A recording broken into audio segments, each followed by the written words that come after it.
Praise the Lord. Hallelujah. Hallelujah.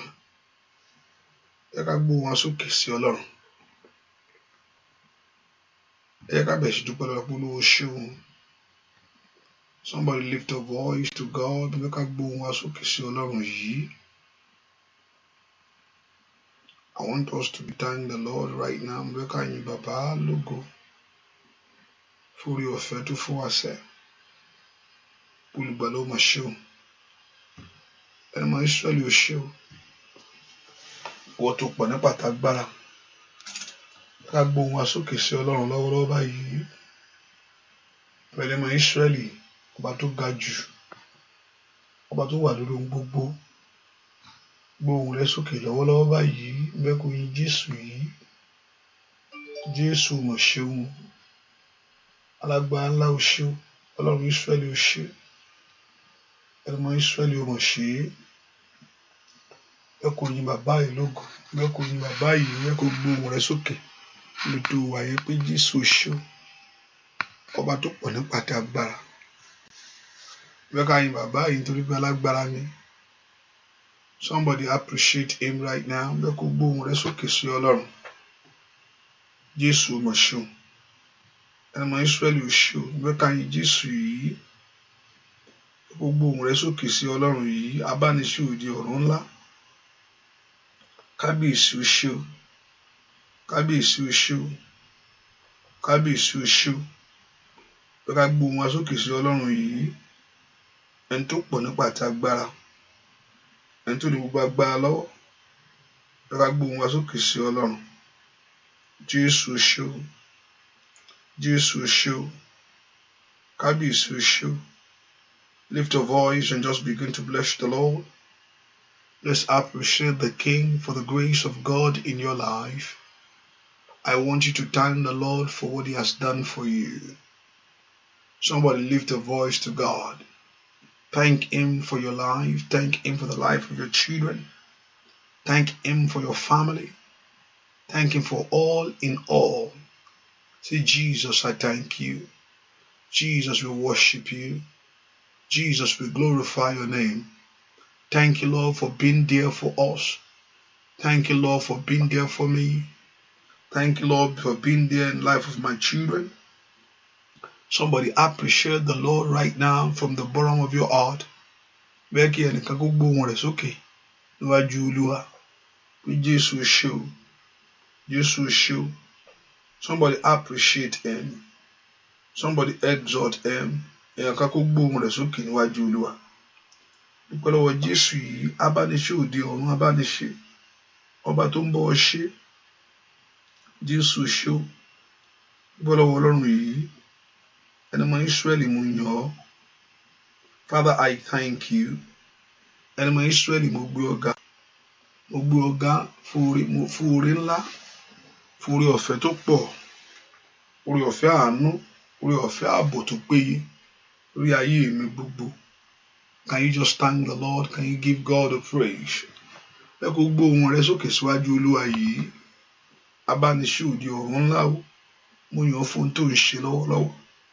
Ẹ pé Ọlọ́run yóò parí ẹ̀. Lórí fún tó ti bẹ̀rẹ̀ nínú ayé mi. And thank you, Lord, for what you've done. I thank you, Lord, for what you will do. Lórí fún tó ṣe nínú ayé mi. Lórí fún tó ṣe nínú ilé mi gbogbo. I thank for your plan for my life. Lórí fún ètò rẹ ní gbogbo ọ̀nà gbogbo. Ọlọ́run gbóhùn rẹ sókè níwájú Olúwa. Dúpẹ́ lọ́wọ́ Ọlọ́run yìí. Ẹni máa Ísírẹ́lì ó mà ṣe. Ẹni máa Ísírẹ́lì ó mà ṣe. Ẹni máa Ísírẹ́lì ó mà ṣe. Ẹni máa Ísírẹ́lì ó mà ṣe. Ẹni máa Ísírẹ́lì ó mà ṣe. A yìn ọ́ fún oore ọ̀fẹ́ ńlá. A yìn ọ́ fún àánú ńlá. A yìn ọ́ fún oore ọ̀fẹ́ ńlá. We thank you, O God. We bless your name. A gbé ọ̀gá fún tó ń ṣe lọ́wọ́lọ́wọ́ báyìí. Dúpẹ́ lọ́wọ́ Ọlọ́run. Ẹ ká gbóhùn wa sókè síwájú rẹ̀. Ẹ ká gbé ga torí pé ó tó bẹ́ẹ̀. Ọba tó ju bẹ́ẹ̀ lọ. Thank Him for the great plan that He has for you. Ẹ ká dúpẹ́ fún ètò ńlá tó ní fún ayé wa. Ẹ ká fún ìrànlọ́wọ́ tá a ó rí gbà níwájú rẹ̀. Ẹ ká dúpẹ́ fún oore ọ̀fẹ́ èyí tó fi fún wa nínú ayé ọmọ. nínú ayé ẹbí gbogbo. Ẹ jẹ́ ká gbóhùn wa sókè. Jésù ṣé o, Jésù ṣé o, olùgbàlà ṣé o, olùgbàlà mo yìn ọ́, mo yìn ọ́ fún oore ńlá, mo yìn ọ́ fún àánú tó pọ̀ bí yanrìn. Ọlọ́run Ísírẹ́lì ò ṣé, Ọlọ́run Ísírẹ́lì ò mọ̀ ṣé o. Somebody thank him, let's appreciate him. Kí n kan gbóhùn rẹ̀ sókè níwájú Olúwa. Olúwa ṣé o, Olúwa ṣé o. Ẹ ká fi ẹ̀mí ìmoore hàn níwájú rẹ̀ sẹ́. Show the heart of appreciation to the Lord. Show thanksgiving to the King. What he has done for you. Fún ohun tó ṣe fún ọ, fún ohun tí ó ṣe nínú ayé rẹ lónìí. Ẹ ká rẹ̀ sẹ́. Ọlọ́run ṣeun. Olúwa mo gbé ọ ga, Olúwa gbé ọ ga, Olúwa mo yìn ọ́, Olúwa mo gbé ọ ga, Olúwa mo yìn ọ́, Olúwa mo gbé ọ ga, Olúwa mo yìn ọ́. Dúpẹ́ lọ́wọ́ Ọlọ́run yìí. Olúwa mo gbé ọ ga, Olúwa mo yìn ọ́, mo yìn ọ́ fún oore ọ̀fẹ́, mo yìn ọ́ fún ààbò tó péye. Thank him for the grace of his love. Ẹ ká dúpẹ́ fún ààbò tó péye, dúpẹ́ fún ààbò ńlá tó péye lórí ayé rẹ. Thank him for the journey of your life to this present. Thank him for that journey. Thank him for the journey of life to this present. Thank him for that journey in your life. Thank him for that journey in your life. Dúpẹ́ fún ààbò Ọlọ́run tó pọ̀ lórí ayé rẹ sẹ́. Dúpẹ́ fún ìrìn àjò tó mú ọ rìn. Mo yìn ọ́ bàbá o, olùgbàlà ó ṣé o, olùgbàlà ó ṣé o, olùgbàlà ó ṣé o, olùgbàlà mo yìn ọ́. Somebody thank him. Gbé Ọlọ́run ga. Ẹ ká yìn Jésù yìí. Just appreciate him. Show that love to him. Ká fi ẹ̀mí ìmoore hàn níwájú Ọlọ́run yìí. Show that love to God. Ẹ ká fi ẹ̀mí ìmoore hàn níwájú Ọlọ́run yìí. Show that appreciation heart before the Lord, that you appreciate him. Ẹ ká fi ọkàn ẹ̀mí ìmoore hàn pé ó ṣé, ó ṣé o, ó ṣé o, ó ṣé inú ayé mi. Ó ṣé o, ó ṣé o, ó ṣé o, ó ṣé o, ó ṣé o, ó ṣé o. Ó ṣé o, ọba tó pọ̀ nípa tágbára, ọba tó ṣe ńlá fún mi, ọba tó ṣe ńlá nínú ilé mi, ọba tó ṣe ńlá nínú ayé àwọn ọmọ mi. Dúpẹ́ lọ́wọ́ Ọlọ́run. Ọba tó fẹ́ mi ju ohun gbogbo lọ, ọba tó fẹ́ mi, tó fẹ́ mi. Ẹni tó fẹ́ ọ nìyẹn. Ọba ó fẹ́ ọ. He loves you. Nínú ẹ̀ṣẹ̀ rẹ gan ó fẹ́ ọ. Kò fẹ́ràn ẹ̀ṣẹ̀, ṣùgbọ́n nínú ẹ̀ṣẹ̀ rẹ gan he loves you. Kò tọ́ ọ̀nà ẹnìkan tí ò ń ta ayé ẹnu nù. Bẹ́ẹ̀ ni dúpẹ́ lọ́wọ́ Jésù yìí, ọba tó fẹ́ mi, that paid the price for me, tó san gbèsè náà fún mi lórí igi àgbélébùú, that paid that price for your life, kó lè rí ìyè àti ànípẹ̀kun. Ẹ dúpẹ́ lọ́wọ́ Jésù yìí. Jésù ṣé o, Jésù ṣé o, olùgbàlà ó ṣé o. Kí ni fi dúpẹ́ oore ńlá tó ṣe fún mi yìí? Kí ni fi dúpẹ́ owó agbára èyí tó fún ayé mi yìí? Jésù ṣé o. Jésù èmi ó gbé ago ìgbàlà, èmi ó sì dúpẹ́ màá sì dúpẹ́ fún oore ọ̀fẹ́. Jésù, gbèsè ọpẹ́ mi pọ̀ o, mélòó san tán o, gbèsè ọpẹ́ mi pọ̀ lọ́dọ̀ rẹ bàbá. Gbèsè ọpẹ́ mi pọ̀, mélòó san tán, gbèsè ọpẹ́ mi pọ̀ lọ́dọ̀ rẹ bàbá. Gbèsè ọpẹ́ mi pọ̀, mélòó san tán, ayérayé. Gbèsè ọpẹ́ mi pọ̀ lọ́dọ̀ rẹ bàbá. Ó yá, gbèsè ọpẹ́ mi pọ̀, mélòó san tán, alágbára. Gbèsè ọpẹ́ mi pọ̀ lọ́dọ̀ rẹ bàbá. Dúpẹ́ lọ́wọ́ Ọlọ́run. Just thank him. Lift your voice and appreciate him. Olúwa dá mi sí dòní o, ó dá ní ìgbàlà, ó bọ́ lọ́wọ́ òṣì láyé. Oyin bàbá lógo. Ó yá dúpẹ́ lọ́wọ́ Ọlọ́run aláìṣẹ̀. Olúwa dá mi sí lónìí o. Ó dá ní ìgbàlà. Ó bọ́ lọ́wọ́ òṣì láyé. Oyin bàbá lógo. Kábíyèsí mo dúpẹ́ oore rẹ sẹ́. Abániṣe òní ọ̀gbun ńlá bàbá mi. Ó yá dúpẹ́ lọ́wọ́ Jésù. Ó yá dúpẹ́ lọ́wọ́ ẹ̀gbọ́n ní ọ̀sẹ̀. Kábíyèsí o mọ̀ ṣe Ọlọ́run mi. Olúwa dá mi sí lónìí o. Ó dá ní ìgbàlà. Ó bọ́ lọ́wọ́ òṣì láyé. Óyá óyá óyá óyá óyá. Oyin bàbá lógo. Olúwa dá mi ṣiṣẹ́. Olúwa dá mi sí lónìí o. Ó pa mí mọ́. Ó dá ní ìgbàlà. Ó yọ mí lọ́wọ́ ìyà ayé sẹ́. Ó bọ́ lọ́wọ́ òṣì láyé. Oyin bàbá lógo. Kábíyèsí o mọ̀ ṣe Ọlọ́run mi. Kábíyèsí o mọ̀ ṣe alágbára gíga. Ìyá Ọlọ́run mi. Ọba tó gbọ́ àdúrà ó gbọ́. Ìyá Ọlọ́run mi. Ọba tó gbọ́ àdúrà. Ìyá ọjà. Ìyá kábíyèsí ńlá Ọlọ́run mi. Ọba tó gbọ́ àdúrà ó bóyá Ọlọ́run mi.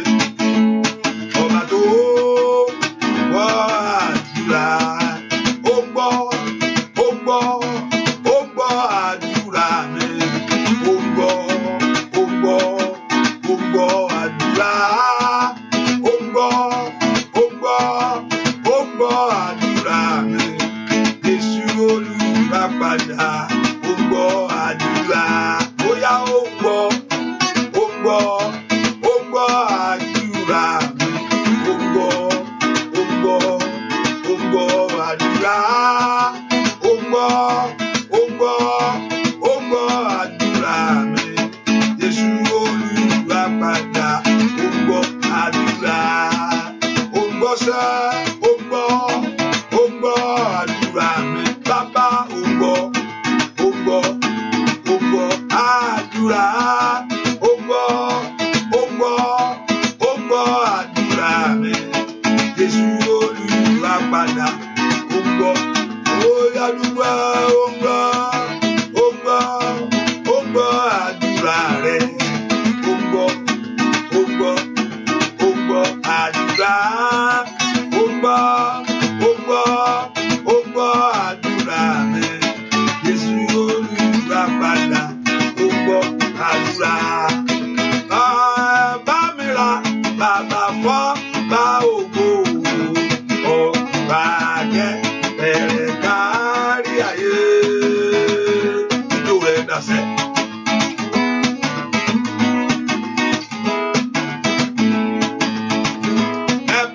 Bàbá f'Olódùmarè ńlá o. Ọba kẹ́kẹ́rẹ́ rẹ̀ kárí ayé. Ọba tí ayé ò lè gbà. Tó fi ayé sí àti kò tí ì sí rẹsẹ̀. Tó fẹ́ fẹ̀fẹ̀ lọ́run ò lè ká. Ọba tó tóbi jù lórí gbogbo ṣẹ́. Ọba tó fọhùn tí ayé yọ. Olódùmarè ńlá bàbá mi. Alágbára gbogbogbò. Ìtàkàbáràbà sàtà. Ọlágbára lórí gbogbo ṣẹ́. Ẹ bá mi ra bàbá Olódùmarè bàbá ọba jẹ́ bẹ̀rẹ̀ kárí ayé. Ìgbọ́ ìlú ọgbọ́n rẹ̀ dàsẹ́. Ìlú ọgbọ́n rẹ̀ dàsẹ́. Ẹ bá mi ra bàbá fẹ́ni tó lóbi bàbá mi máa ọba jẹ́ bẹ̀rẹ̀ kárí ayé. Àìkú àìsà iná ńlá o iná àjò ní Olódùmarè àkọ́bínú àwọn òkú gbogbo ìdáyàwó sàgà ìyáyé. Ọ̀rẹ́ mi olùgbàlà mi bàbá mi óyá. Ẹ bá mi ra bàbá fọ́ bá òkú kábíyèsí ọba tẹ ẹlẹ́rẹ̀ ká ìyáyé. Ó ṣeun Jésù, ó ṣeun. Ó ṣeun Jésù, ó ṣeun. Ó ṣeun Jésù, ó ṣeun. Ó ṣeun Jésù, ó ṣeun. Ó ṣeun Jésù, ó ṣeun. Lórí ó ṣeun Jésù, ó ṣeun. Lórí iṣẹ́ wa, ó ṣeun Jésù, ó ṣeun. Bàbá, ó ṣeun Jésù, ó ṣeun. Alágbára o, ó ṣeun Jésù, ó ṣeun. Bàbá, ó ṣeun Jésù, ó ṣeun. Mo dúpẹ́, ó ṣeun Jésù, ó ṣeun. Ó ṣeun Jésù, ó ṣeun. Abániṣe òde ọ̀run, ó ṣeun Jésù, ó ṣeun. Ó ṣeun Jésù, ó ṣeun. Asọ̀rọ̀ máa yẹ, ó ṣeun Jésù, ó ṣeun. Ó ṣeun Jésù, ó ṣeun. Ai, mo kárí pa ó dúpẹ́ lọ́wọ́ Jésù yìí, ọba tó pọ̀ ní bàtàgbára. Jésù mọ̀ ṣe o, kábíyèsí o mọ̀ ṣe lórí ayé mi sẹ́. Ọba tó pọ̀ ní bàtàgbára. Dúpẹ́ lọ́wọ́ Jésù, ọba tí ò ní fi ọ́ lẹ̀ sínú ìyà yẹn.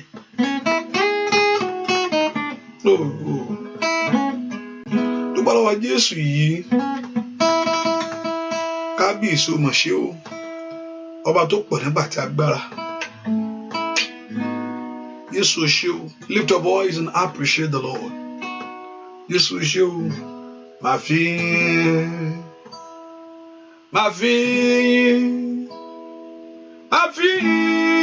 fún Jésù. Ó béèrè ìrànlọ́wọ́ mìíràn bí kò ṣe yín. Gbogbo bí bóyá ń bá fún lówó sá. Máa fi fún Jésù. Gbogbo mi là máa fi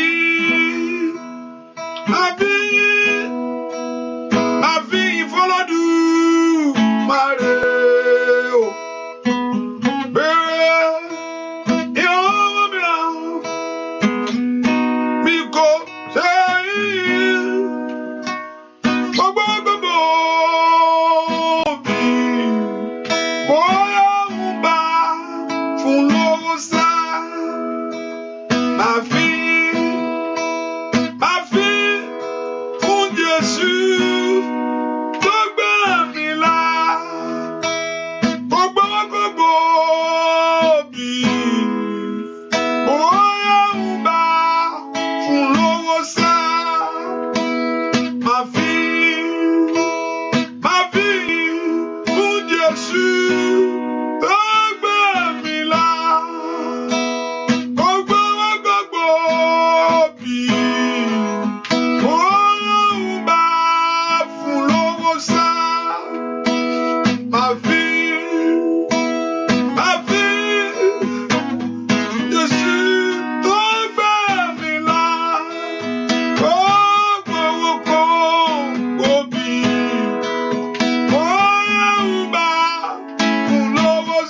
ẹni tó gbọ́ ọ. Dúpẹ́ lọ́wọ́ ẹni tó kó ọ yọ. Dúpẹ́ lọ́wọ́ ẹni tó ra ayé rẹ padà. Now you just lift your voice to God, the one that will redeem your life, the one that save you, the one that turn things around for your life. Ẹ̀kọ́ dúpẹ́ fún ẹni tó gbà ọ́. Kò gbó kò gbóbi. Alágbára ni. Alágbára lórí ohun gbogbo níṣẹ́. Ẹ̀kọ́ fi ọpẹ́ fún Ọlọ́run yìí. Jésù ó mọ̀ ṣe o. Ọlọ́run mi ó mọ̀ ṣe o. Ó mọ̀ ṣe lórí ilé mi gbogbo. Ó ṣe lórí ọ̀nà mi gbogbo. Ó ṣe nú ayé ọmọ mi gbogbo. Ọba tí ò jẹ́ ń sọkún. Ọba tí ò jẹ́ ń lulẹ̀. Dúpẹ́ lọ́wọ́ Ọlọ́run yìí. Ọba tí òjò bàjẹ́. Ọba tí òjò dàrú. Ajírégbé òjò jí tiẹ̀ gbé. Abarajẹ́ òjò bari rẹ jẹ́. Ayére dànù òjò yí tiẹ̀ dànù. Mo gbé ohùn rẹ sókè níwájú Ọlọ́run yìí. Bẹ́ẹ̀ kò fi ọpẹ́ ńlá fún Ọlọ́run yìí sẹ́. Olúwa ṣe nú ayé mi sẹ́. Mi lè gbàgbé oore tó ṣe sẹ́ o. Oore ńlá tó ṣe nú ọ̀nà mi. Oore ńlá tó ṣe nú ilé mi gbogbo. Can you lift your voice and just begin to appreciate the owners of heaven and earth? Ẹ kò gbé ohùn rẹ sókè sẹ́. Màmá mo fẹ́ kó yin Ọlọ́run yìí. I want to thank him. I want you to appreciate him. Lift your voice in praise to God. Gbé ohùn rẹ sókè níwájú Olúwa. Gbé ohùn rẹ sókè níwájú Jésù yìí. Makali ababo shekete lebo. Maila bakasante leba kataye. Mofane lebo kopero strictali. Dúpẹ́ lọ́wọ́ Ọlọ́run yìí. Olúwa ṣeun. Olúwa ṣeun. Olúwa ṣeun. Olúwa ṣeun. Ìyìn yẹ ilé rẹ bàbá. Ìyìn yẹ Olódùmarè. Ìyìn yẹ ilé rẹ bàbá. Ika baba o shato le agaba. Masoto to brande shekelebo. Ìyìn yẹ ilé rẹ bàbá. Thank him. Give God the praise. Dúpẹ́ lọ́wọ́ Jésù yìí. Olúwa dúpẹ́ lọ́wọ́ Jésù yìí. Olúwa ṣeun. Fún tó ṣe inú ayé mi lónìí. Mo kó bẹ̀rù sàtẹ́lẹ̀ gaba. Olúwa ṣeun. Fún tó parí inú ayé mi lónìí. Mo kó bẹ̀rù sàtẹ́lẹ̀ gaba. Olúwa ṣeun. Fún ìdáwọ́lé rẹ lórí ayé mi gbogbo. Gbẹ́pọ̀ Ọlọ́run tó yanjú ọ̀rọ̀ rẹ. Abániṣe yóò ṣe o. Gbọ́ àdúrà lórúkọ Jésù Kristi. Olúwa wa àmín. Ìṣàmì dáadáa. Gbẹ́pọ̀ orúkọ Jésù bí tó wà ṣẹ́. Ọlọ́run mo tọ̀ wá lónìí o. Fi àánú bí ayé mi wò. Settle my case today. Olúwa fi àánú wo ayé mi wò ṣẹ́. Gbẹ́pọ̀ béèrè fún ọwọ́ àánú Ọlọ́run. Ọwọ́ àánú Ọlọ́run tí ń tú ayé ẹni ṣe. Ọwọ́ àánú Ọlọ́run tí ń tú ayé ẹni ṣe. Ọwọ́ àánú Ọlọ́run tí ń tú ayé ẹni ṣe. Bẹ́ẹ̀kọ́ tún bẹ́ẹ̀kọ́ sọ Ọlọ́run mo dúpẹ́ fún ọwọ́ àánú rẹ. Bẹ́ẹ̀kọ́ náwó àánú rẹ jáde sórí ayé mi nẹ. Olúwa mo fẹ́ rí ọ. Mo fẹ́ rí ọ. Mo fẹ́ rí ọ nú agbára ńlá. Mo fẹ́ rí ọ nú ìṣẹ́gun. Mo fẹ́ rí ọ nú ìdáǹdè. Orúkọ Jésù dáadáa. Lord, I want to see you. Olúwa mo fẹ́ gbọ́ ohùn rẹ lónìí. Olúwa mo fẹ́ rí ọ nú ayé mi sẹ́. Orúkọ Jésù. Olúwa mo fẹ́ rí ọ. Bẹ́ẹ̀ kó pe Jésù lọ́wọ́lọ́wọ́. Bó o fẹ́ rí lọ́wọ́lọ́wọ́ báyìí. Olùdáǹdè náwó agbára jáde. Olùdáǹdè náwó ìṣẹ́gun jáde. Mo fẹ́ rí ọ nú agbára ńlá. Mo fẹ́ rí ọ nú ìṣẹ́gun. Mo fẹ́ rí ọ nú ìtúsílẹ̀. Orúkọ Jésù dáadáa. Olúwa mo fẹ́ rí ọ. Orúkọ Jésù. Lord, I want to see you. Mo fẹ́ rí ọ ní àṣálẹ́ yìí. Mo fẹ́ kó bá ayé mi pàdé. I want you to meet me at the point of my need. Mo fẹ́ kó fọhùn sórí ayé mi ní. Orúkọ Jésù dáadáa bí tó wà sẹ́. Olúwa jẹ́ n rí ọ lónìí. Orúkọ Jésù dáadáa. My Lord and my God, I want to see you. Orúkọ Jésù dáadáa sẹ́. Olúwa mo fẹ́ rí ọ. Ìwọ Jésù sọ̀kalẹ̀ wá nú agbára ńlá. Come down in your power. Olúwa fa agbára rẹ hàn. Manifest yourself in your glory. Ẹ pọ orúkọ Jésù dáadáa. Sọ fún Ọlọ́run pé o fẹ́ rí. Mo fẹ́ rí ọ lónìí. Bẹ́ẹ̀ kó ṣètò ayé mi ní. Ní orúkọ Jésù. Bẹ́ẹ̀ kó ra ayé mi padà ní. I want you, God, to redeem my life. Bẹ́ẹ̀ kó ra ayé ọmọ mi padà. Orúkọ Jésù dáadáa. Olúwa jẹ́ n rí ọ. Nú agbára ńlá. Olúwa jẹ́ n rí ọ. Nínú ògo ńlá. Olúwa jẹ́ n rí ọ. Nínú ẹwà rẹ. Àmọ́ ńlá ni kó orúkọ Jésù. Mo fẹ́ rí lónìí ní. Olúwa mo fẹ́ rí ọ. I want to see you. Mẹ́kẹ́ ayé mi kó bá ayé mi pàdé. I want you to meet me at the point of my need. Bẹ́ẹ̀ kó bá iṣẹ́ mi pàdé. Bẹ́ẹ̀ kó bá ọ̀nà mi pàdé. Mo fẹ́ kó bá ayé ọmọ mi pàdé. Orúkọ Jésù dáadáa. Mo fẹ́ rí ni. Olúwa jẹ́ n rí ọ. nínú agbára ńlá Olúwa jẹ́ n rí ọ, nínú ògo ńlá Olúwa jẹ́ n rí ọ, nínú ẹwà ńlá orúkọ Jésù bó o fẹ́ rí jẹ́ n rí ọ bàbá, mo fẹ́ rí ọ lónìí. Fọhùn agbára jáde, fọhùn ògo jáde, fọhùn ẹwà jáde ní orúkọ Jésù. Mọ́lọ́run lanu kó gbàdúrà àní kó sọ fún Jésù bó o fẹ́ rí. Olúwa jẹ́ n rí ọ lónìí nínú agbára ńlá. Fẹ́ kí ogun tó dó tì mí kó ṣẹ́ ní orúkọ Jésù. Fẹ́ kí ìjà yẹn kó kù lórí ayé mi. Fẹ́ kí ọwọ́ ẹ̀ṣẹ̀ kó kù nú ara mi. Orúkọ Jésù. Kí àánú Ọlọ́run kó bọ́ ọ pàdé. Can you lift your voice and talk to God? My Lord and my Father. Ikababo sateleba lebero sata. Jacob ó béèrè fún ìfọwọ́kàn ńlá níwájú Ọlọ́run. He asked for the touch of God in his life. Ó béèrè fún ìfọwọ́kàn ńlá níwájú Ọlọ́run. Ó ní ìwọ Ọlọ́run àbí tó bá bùkún fún mi. Ó fẹ́ ìyípadà nínú ayé rẹ̀ ní. Ẹ po orúkọ Jésù bí tẹ wà. Olúwa mo fẹ́ rí ọ lónìí. Olúwa ní agbára ńlá, ọwọ́ ìṣẹ́gun ńlá náà jáde. Mo fẹ́ rí ọ nínú ayé àwọn ọmọ mi. Po orúkọ Jésù. Ó yá sọ fún Ọlọ́run. Olúwa jẹ́ n rí ọ. I want to see you. Àní po orúkọ Jésù dára. Fẹ́ kí ayé mi kó gbójútù. I want a great change in my life. Fẹ́ kí ọ̀nà mi kó gba dídára. Ẹ po orúkọ Jésù mi tẹ wà. Fẹ́ kó yanjú ọ̀rọ̀ mi ní. Fẹ́ kó fi ìtumọ̀ sí ayé mi. Dúà lórúkọ Jésù Kristi. Olúwa wa ẹ po orúkọ Jésù. Olúwa jẹ́ n rí ọ.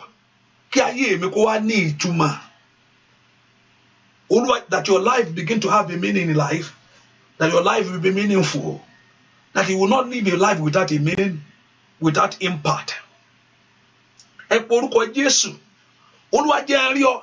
Kí ayé mi kó wá bẹ̀rẹ̀ sí ní ìtumọ̀. Ọ̀pọ̀lọpọ̀ á bèrè why am I on earth? Kí ni ìdí tí wọ́n fi wà láyé gbà tí kò sí nǹkan kan? Ẹlòmíì Tátánì àti dọ̀nà rú àti bá wọn rẹ jẹ́ mọ́ lọ́wọ́. Ẹlòmíì abárẹ̀ inú kò tí yẹ kó bá rẹ̀ láyé. Ẹ porúkọ àmì ìtẹ̀rù pé ilé àti má rò pé kí ni àṣẹlẹ̀ sí mi mí tí èrò èmi ọmọ dáadáa láti kékeré. Ọmọ dáadáa láti kékeré. Mi ìtẹ̀rù kó mo lè bára mi rọ̀bà mi ìtẹ̀rù ayé mi. Iná àdúrà mi ọ̀pọ̀lọpọ̀ yọba àtọ́bá sọ pé màá wà ń pò báyìí mi jẹ́ nígbàgbọ́. Kò nídìí kó sunkún tí bára rẹ̀ ń bẹ̀ náà. Àti jáde ni kó sọ fún Ọlọ́run. Ọ̀pọ̀lọpọ̀ àti bára wa ń pò kan náà. Ìjáde rẹ ni kó mọ bèrè fún Olúwa jẹ́ ń jáde lé mi ìgbúdọ̀ kú bẹ́ẹ̀. Ọ̀pọ̀lọpọ̀ ipò míì tó lérò tó bára ẹ̀ mi tẹ̀ rò pé aláyé bí mo tẹ̀lé jẹ́ gbèsè báyìí ó ti wọlé already. Hallelujah. Mi mọ̀ pé àwọn ọmọ mi ó ti wọlé. Ẹ po orúkọ Jésù. Ọlọ́run jẹ́ n rí ọ lónìí. I want to see you. Fẹ́ kí ayé mi kó ní ìtumọ̀. Mo fẹ́ rí ọ. Olúwa jẹ́ n rí ọ nú agbára. Ìwọ ni mo fẹ́ rí ọ. Kò sẹ́ni tí Jésù bá pàdé tí ayé wọn wà bákan náà. There's no one that have divine encounter with Jesus and their life remain the same. Ẹ dìde fún ayé mi o. Ẹ po orúkọ Jésù. Ó yẹ ọmọ náà lánàá kó gbàdúrà. Orúkọ Jésù, orúkọ Jésù, orúkọ Jésù. Olúwa jẹ́ n rí ọ. Mo fẹ́ kí ẹ̀gàn yìí kó kó nú ayé mi. Mo fẹ́ kí ọwọ́ àṣetì kó fi ayé mi lẹ̀. Ẹ po orúkọ Jésù mi tẹ wá sẹ́. Olúwa jẹ́ n rí ọ nínú agbára ńlá. Jẹ́ n rí ọ ní àṣálẹ́ yìí. Olúwa jẹ́ n rí ọ nínú àdúrà yìí. Ẹ gbọ́ ohùn mi. Gbọ́ àdúrà lórúkọ Jésù Kristi. Olúwa wa concerning my case. Nípa ọ̀rọ̀ ayé mi. Olúwa jẹ́ n rí ọ dá sí fún mi. Ask the Lord to intervene. Let there be divine intervention of God. Ẹ kò porúkọ Jésù dáadáa. Let there be a divine intervention of God. Mo ń fẹ́ ìdásí ìwọ Ọlọ́run. Ìwọ Ọlọ́run lè ṣe. Ogun eléyìí jù mí lọ. Ogun kan máa wà ó lè jù yàn lọ. This can be bigger. But it's not bigger than God. That's the only thing. Ogun mi lè jù èèyàn lọ. Dáfídì ó sọ pé gbà mí lọ́wọ́ alágbára tó jù mí lọ. Àwọn alágbára kan wà àwọn míì inú ògiri wọ́n lè gbé ògiri kọjá. Ṣùgbọ́n ìwọ ní àṣẹ kan tó wà ní orúkọ Jésù tó ń bẹ lọ́wọ́ ìwọ. Ogun tó le koko tó dàbí kò fẹ́ ṣẹ́ yìí. Gbogbo àlejò kálejò tó wọnú ayé mi wá tí ò fẹ́ jáde yìí. Ẹ wá arákùnrin Gádárà ni. Ogun yẹn gbé sánlẹ̀. Ó lè kó láàrin àwọn èèyàn. Ó send it out of man. Ó wá yí ayé ẹ̀ dojú ayé rẹ̀ délẹ̀. Ṣùgbọ́n gbà tí Jésù pàdé ẹ̀, gbà tó rí Jésù, ogun yẹn tẹríba. Kò sógun tó pàdé Jésù tí ò ní tẹríba. Every battle your life that had an encounter with Jesus, that will have an encounter with Jesus, will surely bow at his presence. Is that the presence of him? Every knee must bow. And every tongue must confess to the glory of the Father that Jesus Christ is Lord. Ẹ porúkọ Jésù, Olúwa jẹ́ n rí ọ, fọwọ́ agbára ńlá lórí ayé mi sẹ́. Ẹ jẹ́ kí gbogbo tí ń lé ìrìn àjò mi. Let every battle that is pursuing me, ogun tí ń lé ayé mi sẹ́, ogun tó lé ìrìn àjò mi sẹ́, ogun tó ń lé mi láti pa. Ẹ porúkọ Jésù, ogun tó ń lé ayé mi láti bìṣubú. Ní orúkọ Jésù, ogun tí ń lé ìrìn àjò mi láti jíire mi gbé, ogun tí ń lé mi láti bari ayé mi jẹ́. Ẹ porúkọ Jésù, gbogbo ẹ̀mí kẹ́mí, gbogbo agbára kágbára, gbogbo ètekéte, gbogbo ìmọ̀ òkùnkùn, gbogbo àbá ọ̀tá. Ní orúkọ Jésù, gbogbo ọ̀rọ̀ òkùnkùn lórí ayé mi, ìgà bàbá kó fẹ̀rù sẹ̀tẹ̀, gbogbo ẹ̀mí kẹ́mí, gbogbo alágbára kágbára, dúà kó wọlé, dúà lórúkọ Jésù Kristi. Olúwa wá sórí pé ẹ̀mí èṣù náà lágbára tó pọ̀ lọ́pọ̀lọpọ̀. That's why that's why a corporate prayer is needed in our life. That's why you need to find a place of worship where there is corporate prayer is needed. Why? Because when you look at that very man, I think that at the point in time of that man, he has put a little fight at Iga. But and when you see when that man have that encounter with Jesus, only we are legion, and a legion should be 5,000 to 6,000. Legion, lots of them, only we are many here, and up to 5,000 spirit. Look be my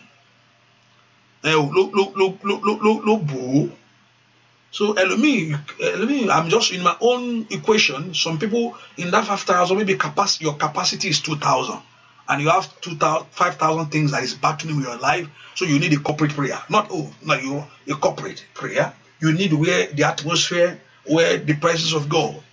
Hallelujah. So that's why the Bible says 2 is better than 1 in life. Say 2 is better. So when 2 or 3 gather together, I will be in their midst. So that because of corporate prayer, that people gather together in the presence of God, experience the great power of God.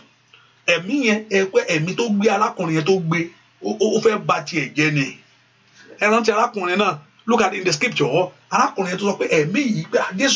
How long these things have been troubling this boy? Onígbà mi ẹ̀mí afẹ́ sọ sínú ná, ẹ̀mí abayọlá abaya ayé ẹni jẹ́, gbogbo ẹ̀mí tí fẹ́ ba ìrìn àjò ayé mi jẹ́, gbogbo arákùnrin tápa yẹn, ẹ̀mí èṣù gbé yẹn wọ̀ ni, ó gbé wọ̀ tó fẹ́ pa ó. You can tell, wàá rí lójú ẹ̀ pé nǹkan kan wọnú arákùnrin yìí, pé àníṣe ìwọ yìí, wàá dákẹ́ síbí yìí o, wàá dákẹ́ síbí yìí, ó sì make sure kó dákẹ́ pápátá sílẹ̀. Ẹ gbórúkọ Jésù. Gbogbo ẹ̀mí abániláyọ̀ jẹ́, every spirit that want to destroy my life, gbogbo ẹ̀mí afi ayé ẹni ṣẹrú, that enslave, gbogbo ẹ̀mí abániláyọ̀ jẹ́, ní orúkọ Jésù, gbogbo ẹ̀mí ayíre dànù, orúkọ Jésù dára, gbogbo ẹ̀mí aṣògodásán, aṣọ ayé ẹni di yẹ̀yẹ́, èyí á gbé nǹkan dání, á gbé certificate lọ́wọ́, certificate òṣìṣẹ́, àìmọye masters, kapari power kalia. While the kid became Australia, Mondo de Cotor Bacata, Los Sandili Bocopera, Ni Orco Jess, Bogwe, Mia Banayo, Bogwe, Mia Sonia, Joya, only the town of me, Rileco, only the Pita of me, Yoda Biba, Ni Orco Jess, Bogwe, Mia Jaya, Ni Orco Jess, Bogwe, Mia Panu and Eloju, that spirit that is tormenting your life, Bogwe, Mia Swani, that I saw yet alive, Mercy, Nina, Bogwe, me. Tí fẹ́ sọ mí di aláìmọ̀ọ́ṣe, àádà pé wọ́n ló mọ̀ ṣe, ó sì mọ̀ ṣe, ó ń ṣe nǹkan tó yẹ kó ṣe, ó ń ṣe nǹkan tó yẹ kó ṣe, you are in the right place, ó wà mí tó yẹ kó wà, ṣé mi sí mi tó yẹ kí n wà ní, ṣé mi ṣe nǹkan tó yẹ kí n ṣe ni, ṣé mi ó ń ṣe nǹkan tó yẹ kó ṣe, gbogbo ẹ̀mí abaniláyọ̀ jẹ́, ajírégbé ẹ̀mí, ó yẹ kó orúkọ Jésù, ẹni máa Ísírẹ́lì, sọ́dàsán, ó yá, sọ́dàsán, olùgbàlà. Sọ́dàsán, olùgbàlà, sọ́dàsán, olùgbàlà, sọ́dàsán, gbàdúrà, sọ́dàsán, olùgbàlà, sọ́dàsán, gbogbo ẹ̀mí kẹ́mí, gbogbo ẹ̀mí ajírí ayé ẹni gbé, ní orúkọ Jésù, gbogbo ẹ̀mí asọ ayé ẹni dòfo, mẹ́kọ̀ọ́ lanu kó gbàdúrà ni, Olúwa sọ gbogbo ẹ̀mí ìdásán lórí ayé mi, gbogbo ẹ̀mí abaniláyọ̀jẹ́, gbogbo ẹ̀mí afi ayé ẹ̀fìhàn àjò ayé mi ṣẹrú, gbogbo ẹ̀mí tí ń lépa ìṣubú ayé mi ṣẹ́, that is looking for your downfall, gbogbo ogun mádẹ̀yìn gbọ́ àdúrà lórúkọ Jésù Kristi Olúwa wa. Ẹ pé orúkọ Jésù sẹ́, ẹ jẹ́ kí ogun ayé mi padà. Ogun kan wà is just set, ò tí ì gbọ́ rí àgbàgbà tí kìíní ogun yẹn borí ẹ̀, ó gbọ́ rí àgbà tó ogun yẹn borí arákùnrin yẹn, ó dùn títì àgbà tó ogun yẹn àìmọye. Ogun ayé mi ò gbọdọ̀ borí mi, àgbà tí kìíní rẹ̀ pàpà ṣẹlẹ̀, ó mọ̀ dẹ̀ tí bẹ́ẹ̀ ni ó dùn tì. Ó gbọ́ rí bóyá ẹlòmíì dùn tì láyé, ó dùn tì, ó mọ̀ dẹ̀ dùn tì, ṣùgbọ́n àgbà tí ogun yẹn ṣan mọ́lẹ̀, àgbà tó yẹn gorí ẹ̀, gbogbo ogun tó ń lé ayé rẹ sẹ́. Ẹlòmíì àní ta ni mo ṣẹ̀, mo sọ pé kò nídìí kó ṣẹ̀yàn, ayé ń bínú ògo ni. Ta ni mo wá ra nǹkan lọ́wọ́ ẹ̀, ó ra nǹkan kan àfẹ́lẹ́ tán ti fẹ́ tà fún ọ. Ẹ pé orúkọ Jésù, mind carry power carrier leader answer new capero stokai while carry power. Gbogbo ogun tó dúró ti ìrìn àjò ayé mi o, gbogbo ogun tí ò fẹ́ kí n rí ọwọ́ ìyọ, every battle that don't want your life to move forward, gbogbo ogun tó dúró ti ayé ẹni.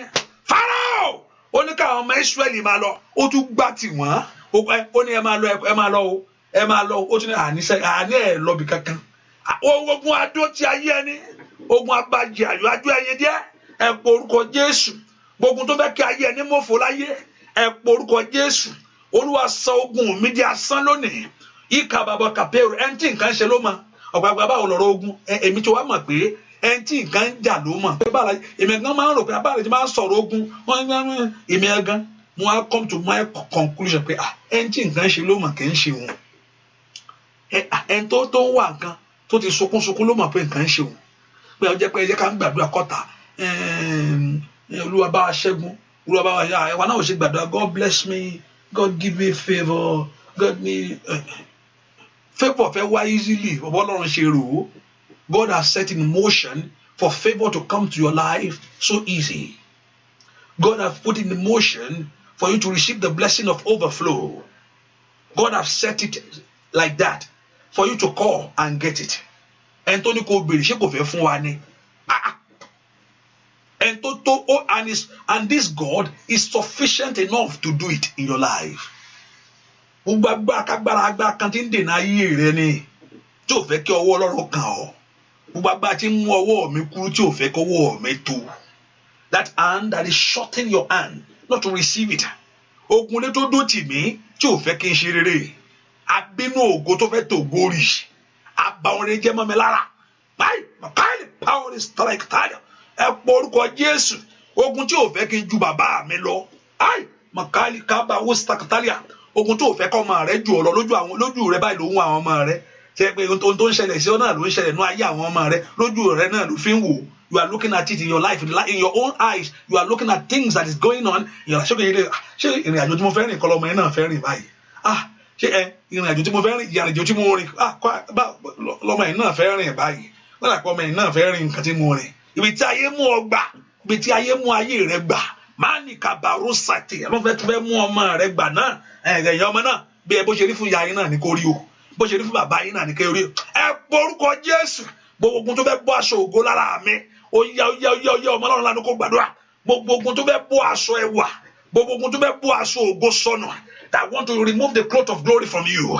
Ẹ pé orúkọ Jésù, má dàkẹ́ ni o, má dàkẹ́ lógun rẹ̀, ní orúkọ Jésù.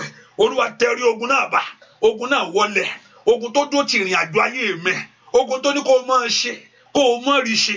Ẹ pé orúkọ Jésù, kàyáda kàtàlíà.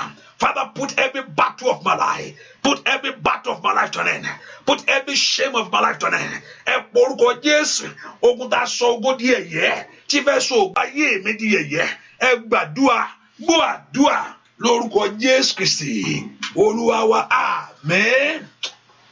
Gbọ́ àdúrà lórúkọ Jésù Kristi, Olúwa wa. Ẹ jẹ́ ká ṣiṣẹ́ fún Ọlọ́run. Wọ́n tó wá fẹ́ ṣiṣẹ́ yẹn, ọmọ iṣẹ́ tí mo ní ká ṣe. Ogun Fáráò tó wọnú òkú gbà pẹ̀lú ọmọ Ísírẹ́lì. bá wọn jáde. Ogun ayé mi tó wọnú àdúrà pẹ̀lú mi lónìí o bàbá lórúkọ Jésù ó máa bá mi kó tó gẹ́ ogun bá àwò tó wọnú òkun àpẹ̀lú ọmọ Ísírẹ́lì bàbá o ó máa bá wọn jáde. Ogun aṣọ àrí ẹ̀mí èrò ẹ̀yìn láyé. Ogun ayé mi bàbá mi o tó wọnú àdúrà pẹ̀lú mi lónìí o alágbára lórúkọ Jésù omi àbàdùn gbogbo tó jogún bá ogun tí ń bẹnu ìran lórúkọ Jésù gbogbo tó bẹ tó gbórí gbogbo tó mú ìrìn àjò ayé rẹ nira gbogbo tó fẹ́ kó rọ́wọ́ yọ láyé ẹ pé orúkọ Jésù gbogbo wọn bá yí ẹni jẹ́ gbogbo aṣọ ayé ẹni dòfo láyé àńdàyà gbogbo fàríàbà gbogbo aṣọ ayé ẹni dà láì má ṣe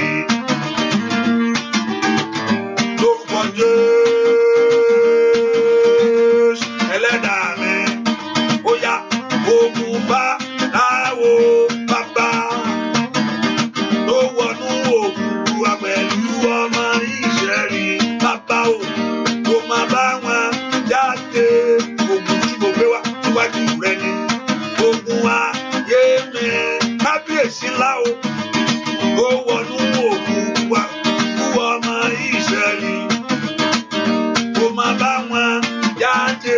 Ogun ayé mi ń kọ́ ogun ayé mi àkábíyèsí ló wọnú àdúrà pẹ̀lú mi lónìí o bàbá lórúkọ Jésù omi àbàdùn óyá lórúkọ Jésù omi àbàdùn óyá lórúkọ Jésù omi ogun tó fẹ́ dojú rẹ délẹ̀ lórúkọ Jésù omi ogun tó fẹ́ borí jẹ́ mọ́ mi lára orúkọ Jésù óyá lórúkọ Jésù omi àbàdúrà lọ. Ibi tí èèyàn ti jáde ó máa ń mú ogun gbogbo nǹkan náà ogun náà ìlara náà ni ogun onílara ẹlòmíì wú ọkọ mọ gbèrè ẹlòmíì ogun ẹlòmíì ogun ẹlòmíì kó má jù lọ kó má ju nǹkan lọ ẹlòmíì ogun bàbá rẹ̀ ní jà ogun pẹrẹǹtì ẹ̀ ní jà dòní kọ́mọ ẹ̀ má ṣe rí kó má bá lè gbádùn. That means they want to torment you so that you will not be good so you can help your parent. Àwọn ẹlòmíì ogun tó darapọ̀ ogun àdúgbò kò sí ogun tí ò lè bá yéèyàn jẹ́ o tí yóò bá múra. There's no every battle can destroy someone's life. Ogun ọ̀rẹ́ lè bá tiyàn jẹ́ tí yóò bá múra dáadáa o. Ṣùgbọ́n ogun tó burú jù lógun ẹ̀jẹ̀ torí pé kò síbi tó fẹ́ sá lọ. Ọmọ ẹ̀ wọ́n mọ̀ ọ́. They knows you very well. Ogun ẹ̀jẹ̀ nǹkan tó bá ti mú ẹ̀jẹ̀ tó fi ogun ẹ̀ tó bá ti darapọ̀ mú ẹ̀jẹ̀ ogun tó bá bẹ́ẹ̀ ogun ọkọ ogun aya ogun bàbá ogun màmá ogun ẹ̀gbọ́n àǹtí tàbí àǹtí cousin gbogbo yẹn ogun ẹ̀jẹ̀ torí o lè sá lọ nǹkan kan payé pọ̀ bẹ́ẹ̀ pé ogun labour ni o lè kẹ́rù ẹ̀ kó mbẹ́ tí o bá ti ba nǹkan jẹ́ lára rẹ̀ you pack your load ogun yẹn tí o bá ti fi nǹkan bẹ́ẹ̀ o ẹlẹ́mi wọ́n fi nǹkan ara rẹ̀ they will put something in their life that's yóò máa gbé kiri ni tí o bá ti ba nǹkan jẹ́ jù tí o bá sá bí ogun ẹnu iṣẹ́ bí o bá rí wọn mọ́ tán bá ti ba nǹkan jẹ́ o tán bá ti ba nǹkan jẹ́ jìnnà bẹ́ẹ̀ àtẹlẹ́ tán ti bàjẹ́ the one that have been destroyed àtẹlẹ́ tán fẹ́ bàjẹ́ gbogbo agbára Jésù ká gbogbo ẹ̀ ẹ pọ orúkọ Jésù lọ́wọ́ ìjà ní orúkọ Jésù àti lọ́wọ́ ìdà ọ̀tá from the sword of enemies Olúwa má jẹ́ n ṣubú lọ́wọ́ lọ́wọ́ ìjà from this fight. Life is a battle. Ní orúkọ Jésù àti ní ọwọ́ idà ọ̀tá. Olúwa má jẹ́ n ṣubú. Ẹ pọ orúkọ Jésù. Idà ọ̀tá má jẹ́ ó ṣá mi. Ayé mà ń ṣá. While carry pale strength. Wọ́n ń ṣá èèyàn níbi tó ti dùn ọ́ ni. Àwọn ògo fún ibi tí ò ní dùn ẹ́. They are going for the way that you will feel the pain for the rest of your life. Tàbí ojú ọgbẹ́ wọ́n fẹ́ fi ojú ọgbẹ́ sí yàn lára ni. Ẹ pọ orúkọ Jésù. Ó yá from the sword of enemy. Mikabababoka parabata. Lesoto branda kaba. Pọ orúkọ Jésù. Olúwa gbà mí ní ọwọ́ idà ọ̀tá. Ẹ pọ orúkọ Jésù. Deliver my life from the sword of enemy. Ẹ pọ orúkọ Jésù. Ẹn tó pa ní pàtàgbà. Ó yá gbà mí lọ́wọ́ idà ọ̀tá. Ọ̀tá ò gbọdọ̀ rí mi gbèsè. Pọ orúkọ Jésù. Ọ̀tá ò gbọdọ̀ rí ayé mi mọ́. Pọ orúkọ Jésù. Ọ̀tá ò gbọdọ̀ rí mi gbèsè. Ní orúkọ Jésù. Wọ́n gbọdọ̀ rí ayé mi mọ́. Ask the Lord to deliver your life from the sword of enemy. Olúwa gbà mí lọ́wọ́ idà ọ̀tá. Ní orúkọ Jésù. Olúwa gbà mí lọ́wọ́ idà ọ̀tá. Ní orúkọ Jésù. Olúwa gbà mí lọ́wọ́ idà ọ̀tá. Gbọ́ àdúrà lórúkọ Jésù Kristi. Olúwa wa ẹ ṣàmì dáadáa. Àmín. Ohun tí mò ń fẹ́ kó gbàdúrà. Olúwa ohun tó kó síwájú mi.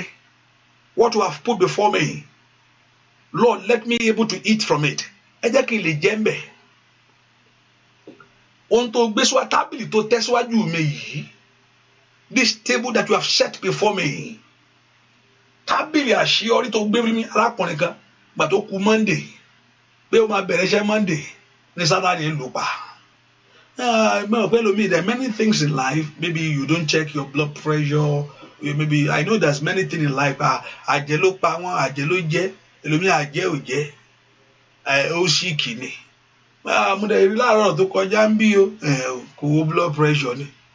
Àti gbogbo ẹ̀ náà Sátánì náà ni gbogbo ẹ̀ náà Sátánì náà but láti àkíyèsára náà. There are many things that we use wisdom to do láti lo ọgbọ́n sí. Mo dẹ̀ rí máa láàárọ̀ ayé níkà ayé ò níkà. Ó sì kì sára ń gbà mí. Praise the Lord. Pẹ̀lú mi ayé ló máa bàjẹ́ ayé fẹ́ bàjẹ́ jẹ́ ni ayé ló wà ní ọ̀rọ̀ rẹ̀. Nǹkan kan náà ni Sátánì náà lò láti pààyàn. Hallelujah. Arákùnrin yìí ó ti jìyà títí. Màá rí màmá wo oúnjẹ àṣírí Sátánì ti dóde. Ó sì jìyà lọ́pọ̀lọpọ̀. Monday ló yẹ kó wá bẹ̀rẹ̀ iṣẹ́. Kìnìún kankan yọ sórí ẹ̀. Ó ti jìyà ó lọ school. Gbogbo the man suffered a lot. Àti lọ school ẹ̀ nira.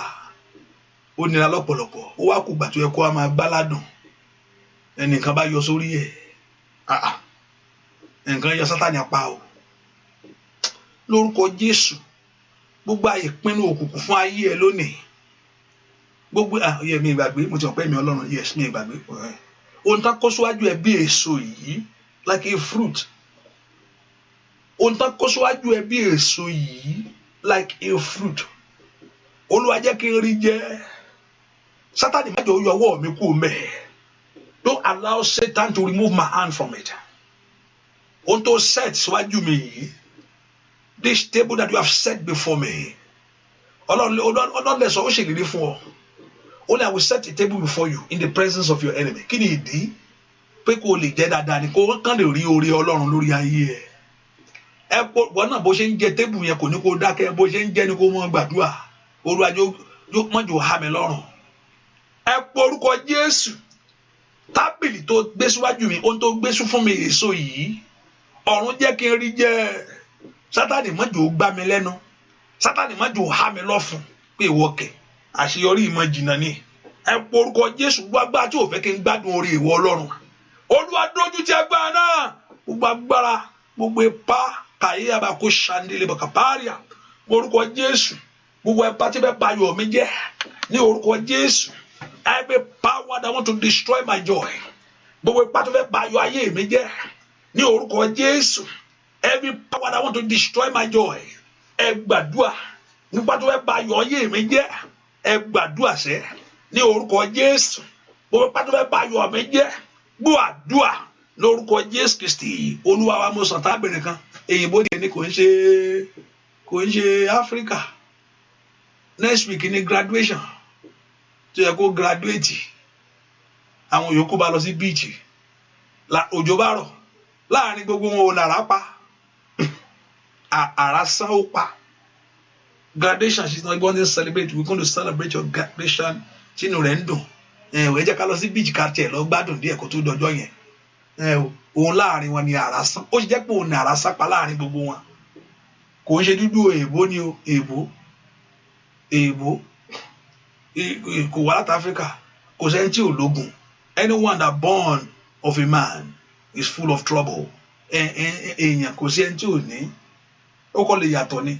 Àtẹ̀ntọ́ ń fún lọ́rùn pa. Àtẹ̀ntí àjẹ pòópòópòó. Sátánà ni gbogbo ẹ̀. Ẹni tí àjẹwó jẹ àjẹ. Pé àwa a ti jẹ́ ògbọ́rí. Pé ẹni báyìí ó ti léètì wọ́n ti pín ẹran ara ẹ̀. Wọ́n ti pín lóòótọ́ lọ́sàn. Praise the Lord. They have distributed the meat. Even if you will see the person standing. Mo ti fẹ́ gbàdúrà fún yàn rí. Sórí wa ní pé kí n gbàgbé ẹ̀ ó máa kú ṣáà ni. Bẹ́ẹ̀ àìmọye. Hallelujah. Orúkọ Jésù. Olúwa nínú ó ti late. Kò yẹ kó late fọ́lọ́run. Bóyá àìmọ̀ kan ẹni yẹn. Bóyá àti sátá Ọlọ́run wà. Ó fi ìgbàgbọ́ ẹ̀ sún nǹkan mẹ́. Ó ti late pé yóò lọ. Ẹnìyàn á lọ. Mo lè fẹ́ orúkọ Jésù. Ọlọ́run á ṣe ìyanu. Mo ti mọ ní tó ń ṣẹlẹ̀ náà. Ta ló fẹ́ sọ fún wa pé ó máa kú? Hallelujah. Wàá fi gbàgbọ́ gbé náà ni. Kò sí màá mọ̀ ṣáá ni. Bá ṣe pé orúkọ Jésù ẹlẹ́ẹ̀kejì tí wọ́n máa fi sọ lẹ́ẹ̀kẹta nǹkan yẹn á strike ni. Màá mọ̀ náà ọkàn mi. Màá fàdúrà gbé orúkọ Jésù. Kọ́lọ́run kó ṣàánú yín. Ìyanu kó ṣẹlẹ̀. Mo ti mọ léètì máa sọ àánú ọkàn. O ṣáà lè pè wọ́n pé Olúwa ní ẹlòmíì bẹ́ẹ̀ ni tó tẹ̀lé mi ṣáà gbogbo ẹ̀ máa lè sọ pé ẹni ẹ máa ẹni á lọ. Bí nǹkan míì ṣá sometimes you just bó ṣe gbogbo nǹkan wàá sọ náà wàá dákẹ́ wàá fi gbàgbọ́ gbé ìyanu á ṣẹlẹ̀. Bọ̀ náà ọkàn rẹ ó ti máa ń tó ṣẹlẹ̀. Gbà mí Ọlọ́run lágbára ó lè gbé Ọlọ́run kó bá mi yí kíní ìdànù. Gbà mí wà ní kó yí ìdànù á ní nà ó ẹ̀rọ ni mi yóò lọ. Ẹni fẹ́ lọ bìkan bí mo fẹ́ lọ. Mo kẹ́ mi lẹ́mìí èṣù. Hallelujah. Praise the Lord. Èmi kankan máa ń wọ́n dàgbà mi. Mo kẹ́ mi lẹ́mìí èṣù. Báwo mo ṣe tí ó bá ti strike ọkàn bá ti wá báyìí kíní ẹ bá ti wá báyìí. Ó ti máa àti kíní ó kù díẹ̀. Bọ̀ máa fi gbàgbọ́ pé orúkọ Jésù Olúwa yanjú ẹ̀. Bọ̀ wá ti tún àmì ní àti. Arábìnrin ẹnìkan ló kú láàrin gbogbo wọn. Ó jẹ́ pé òun náà nìkan ló kú. Arábìnrin ẹnìkan ló kú. Ẹ porúkọ Jésù. Àní mo gbé ìgbàgbé àdúrà o. I've never finished the prayer point. Ẹ sọ fún Jésù. Ọlọ́run ohun tó kó síwájú mi like a fruit. Èso ètò ń wá ẹ̀jẹ̀ lè gbé àná. Ẹ̀jẹ̀ lè jẹ́ ẹ̀. Àní kò gbàdúrà dáadáa ó ti pọ́n. Èso yẹn ti pọ́n. It's a ripe fruit. That fruit is ripe. Èso yẹn ti pọ́n. Ẹ porúkọ Jésù. Ẹ má jù rẹ̀ dànù. Èso yẹn mo ní èso yìí ó ti pọ́n. Rondorondo ni. Ó ti pọ́n. Porúkọ Jésù. Ẹ má jù rẹ̀ dànù. Ní ẹ̀jẹ̀ lè rí jẹ́. Ẹ̀jẹ̀ rí tèmi ṣe láyé. Porúkọ Jésù. Ọlọ́run lanu kó gbàdúrà. Makaba kó ṣekelebo kaba. Keteli baru ṣekelebo kaba. Porúkọ Jésù. Ẹ̀jẹ̀ lè rí jẹ́. Ní orúkọ Jésù. Makaba bó satayaba. Gbàdúrà lórúkọ Jésù Kristi. Olúwa fún mi lọ́rọ̀ sọ o bàbá fún mi lọ́rọ̀ sọ sẹ́. Fún mi lọ́rọ̀ sọ bàbá fún mi lọ́rọ̀ sọ sẹ́. Ọlọ́run bàbá Ọlọ́run ọmọ o Ọlọ́run ẹ̀mí mímọ́ fún mi lọ́rọ̀ sọ. Óyá fún mi lọ́rọ̀ sọ bàbá fún mi lọ́rọ̀ sọ sẹ́. Fún mi lọ́rọ̀ sọ bàbá fún mi lọ́rọ̀ sọ sẹ́. Ọlọ́run bàbá Ọlọ́run ọmọ o bàbá Ọlọ́run ẹ̀mí mímọ́ fún mi lọ́rọ̀ sọ. Óyá o alágbára. Óyá o Olódùmarè ńlá.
fún mi lọ. Oya oya oya oya fún mi lọ́rọ̀ sọ. Bàbá fún mi lọ́rọ̀ sọ. Oya oya o fún mi lọ́rọ̀ sọ. Bàbá fún mi lọ́rọ̀ sọ. Fún mi lọ́rọ̀ sọ. Bàbá fún mi lọ́rọ̀ sọ sẹ́. Fún mi lọ́rọ̀ sọ. Bàbá fún mi lọ́rọ̀ sọ sẹ́. Ọlọ́run bàbá, Ọlọ́run ọmọ o, Ọlọ́run ẹ̀mí mímọ́ fún mi lọ́rọ̀ sọ. Oya oya fún mi lọ́rọ̀ sọ. Bàbá fún oya lórúkọ Jésù. Ayé màkáyà fún mi lọ́rọ̀ sọ. Bàbá fún nínú ẹbí. Fún mi lọ́rọ̀ sọ. Bàbá fún mi lọ́rọ̀ sọ. Ẹ porúkọ Jésù. Ohun tí ayé mà kó ṣẹlẹ̀ sí mi. That very thing that people know that has happened. Wọ́n mà kó o tí ì máa rí. Má tara rẹ̀. O bá gbé lómi àná. Let me just go and o bá gbé ríǹgì mẹ́wàá bẹ́ẹ̀. Ayé mà pé ẹ má wà dá lóhùn. Ọkọ rẹ̀ báwo kò lọ́kọ. Àwọn ọmọ mi ni wọ́n níbo. Ẹ ṣọ́ pa àwọn ọmọ ẹ ní. No ojú ọmọ ẹ̀kọ́. Ayé mà. Ẹ porúkọ Jésù. Mọ́tò wo ló wà yìí? Mọ́tò tó ló wà mọ́mọ́ dá lóhùn mọ́tò báwo kò ní mọ́tò níbo ló ti ní mọ́tò kò ní nǹkan kan. Ayé mà ẹ wá porúkọ Jésù. People knows about you. Wọ́n ń wò ọ́. Ayé ń wò wá. Wọ́n bẹ́ẹ̀ ń kà á. Ọdún wo ló ti lọ báyìí ní ìṣó ti pẹ́ tó ti lọ ó ti wà lóye ìbò yẹn díẹ̀ o. Wọ́n gán lè gbàgbé ọdún jọ́ tó ń lọ. Wọ́n ti jọ́ tó ń lọ níjọ́ yẹn. You know that day that you are going mo mọ̀ náà mo rí ẹ̀ náà tó mi ti gbàgbé wọ́n mọ̀ wọ́n wà àwọn ọmọ ẹ̀ ń kọ́. Ẹ po orúkọ Jésù. Give me a word, give me a say. Ẹ po orúkọ Jésù. Olúwa jẹ́ kí n rí ọ̀rọ̀ sọ lórí ọ̀tá mi. Ẹ fún mi sọ. Ayé ti mọ̀ wọ́n ń dó di èsì. Ayé ń béèrè wọ́n ń dó di èsì tí ń fọ̀ jáde. They are expecting the word of you. Báwo ni báyìí? Ẹ bá ń dúpẹ́ Olúwa ti yanjú ẹ. Ohun tó fẹ́ kí n sọ ohun tó fẹ́ wí jáde rèé. Báwo ni báyìí? Ọkọ mi ti dé o. Ìyíba kándìlì bàkà pure stọ̀tàlíà. Báwo ni báyìí? Wọ́n ti fún mi wé ìgbélu yẹn. I've received my own. Báwo ni báyìí? Ọkàn mi ti balẹ̀. Oya. Ẹ porúkọ Jésù. Olúwa fún mi sọ. Give me a say. Give me a say. Gbọ́ àdúrà lórúkọ Jésù Kristi. Olúwa wa eléyìí tẹ̀sírọ̀n ní jẹ́bẹ̀. Eléyìí tó ń gbà yìí mo pè ní tẹ̀sírọ̀nù. Ẹ sọ pé tẹ̀sírọ̀nù. Tẹ̀sírọ̀nù ni. Hallelujah. The prayer continue in the night by 11 p.m. Má sùn gbàgbé o. Ìwọ olóorun yẹn. Ẹ ṣẹ́ ti àlámù. Set your alarm. By 11, you are coming here. I'm about to go back online. Today is a night of power. And thank God, you don't have to come to the house of worship. So put your time, set your alarm. By 11 Eastern time, we'll start the program online again. So, and you pray. Àdúà tí o bá lè ṣe ogun. Àwọn èèyàn máa ń ṣe ogun. You know, there's ogun. I mean, charm, voodoo. Àwọn èèyàn máa ń ṣe gbogbo bí lọ́ ti ṣe ìbò náà ń ṣe voodoo o. Ìbò náà ń ṣe arákùnrin kan tájọ ṣiṣẹ́ ìgbà tó bọ́ pa Áfíríkà mo ti wá ọpẹ́ ṣé mo lè bá àwọn wà nǹkan kan tán ní ó wà láfíríkà ó ní ṣọkọfẹ́ ó ní òun fẹ́ yanjú ìyàwó òun. Mo ní kí ló fẹ́ sọ ó ní òun máa yan òun fẹ́ pa ìyàwó òun ó ní jìfẹ́ láyé pé òun fẹ́ yanjú ẹ̀. Òun sì mọ̀ pé wọ́n ní Áfíríkà pé nǹkan gbókígbókí wà tó wọ́n fi yanjú mo ní àwòtí o èmi ò mọ̀ rú ẹ o ò ní ṣìfẹ́ láyé o níbí ni o kò ń jọmọ Áfíríkà o kò mọ bí tí ọkàn yẹn burú já sí o kò ń ṣe Áfíríkà kò ń ṣe pé Áfíríkà ní Nàìjíríà ló ti wá Tógò ní kò tó nǹkan kan hallelujah. Ọmọ bí náà ni òun náà wá nǹkan tí ó fi ba nǹkan tí ayé rẹ̀ jẹ́ òun fẹ́ ba ayé ẹ̀ jẹ́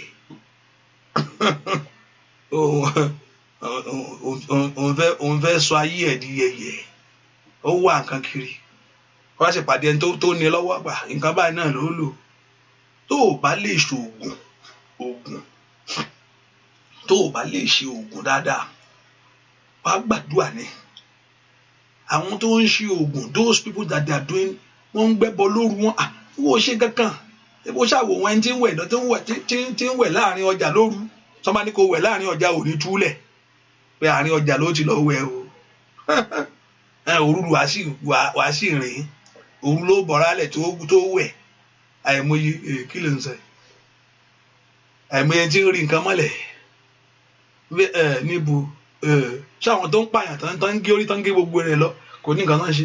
Ó easy kéèyàn tó wọlé oní láti lọ kó pátá kò easy kò ṣe nǹkan tó easy. Hallelujah. Ó ti mọ̀ pé tó wá mú ikú bá òun nù tó bá lè ṣoògùn ebi you are there. Thank God for the technology now. It's out there. That thing that's going on all over the world.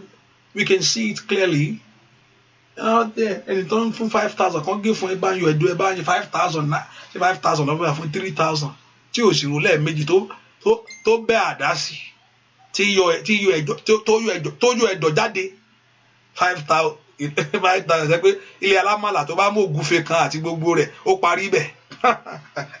Hallelujah. Kí ló fẹ́ rà? Kò ra múdù gàrí. Yóò sì wọ́n ọmọ nìkejì ẹ̀ ló wo mọ́lẹ̀ pẹ̀lú àdá. Wọ́n ní ó yọ ẹ̀dọ̀ lọ. Wọ́n tó bá lè ṣoògùn ó yẹ kó lè gbàdúrà.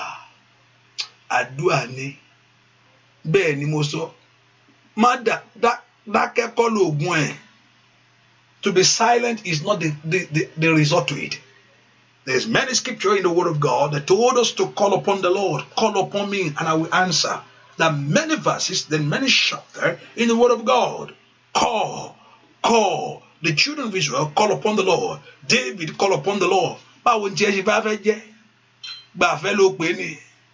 Mọ̀kẹ́ẹ̀kẹ́ ló pè. Àríyákọ́ Sátánì ò wá báyàn ṣeré o. It's not there to joke with you. He should go and look at the assignment of him. It's not a joke. To steal, to kill, to destroy. And is ready to fulfill his mission at any time.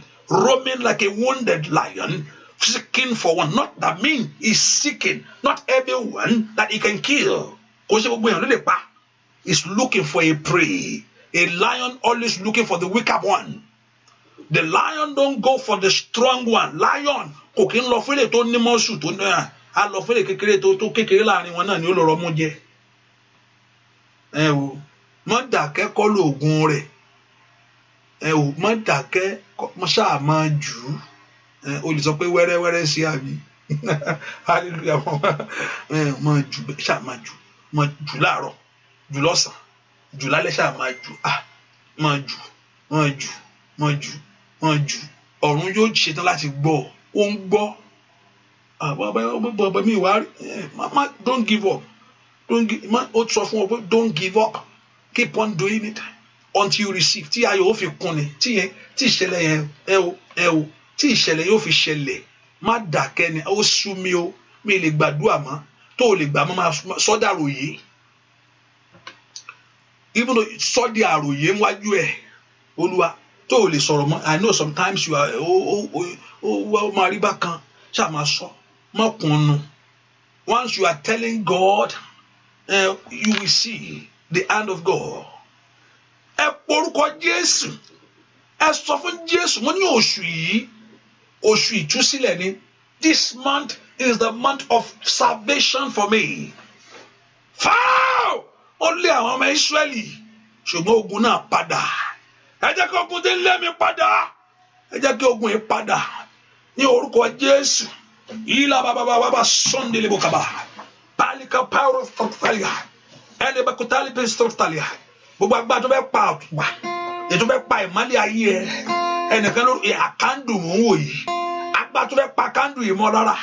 Ní orúkọ Jésù kò gbúdọ̀ kú. Àtùpà ayé rẹ ò gbúdọ̀ kú. Iná ayé rẹ ò gbúdọ̀ kú. Màsídàbà Olúwa. Ó dá mi má bànújẹ́ o. Olúwa. Ó dá mi má bànújẹ́.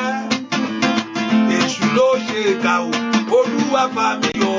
Ìyà óyá o. Olúwa. Ó dá mi má bànújẹ́. Óyá. Olúwa.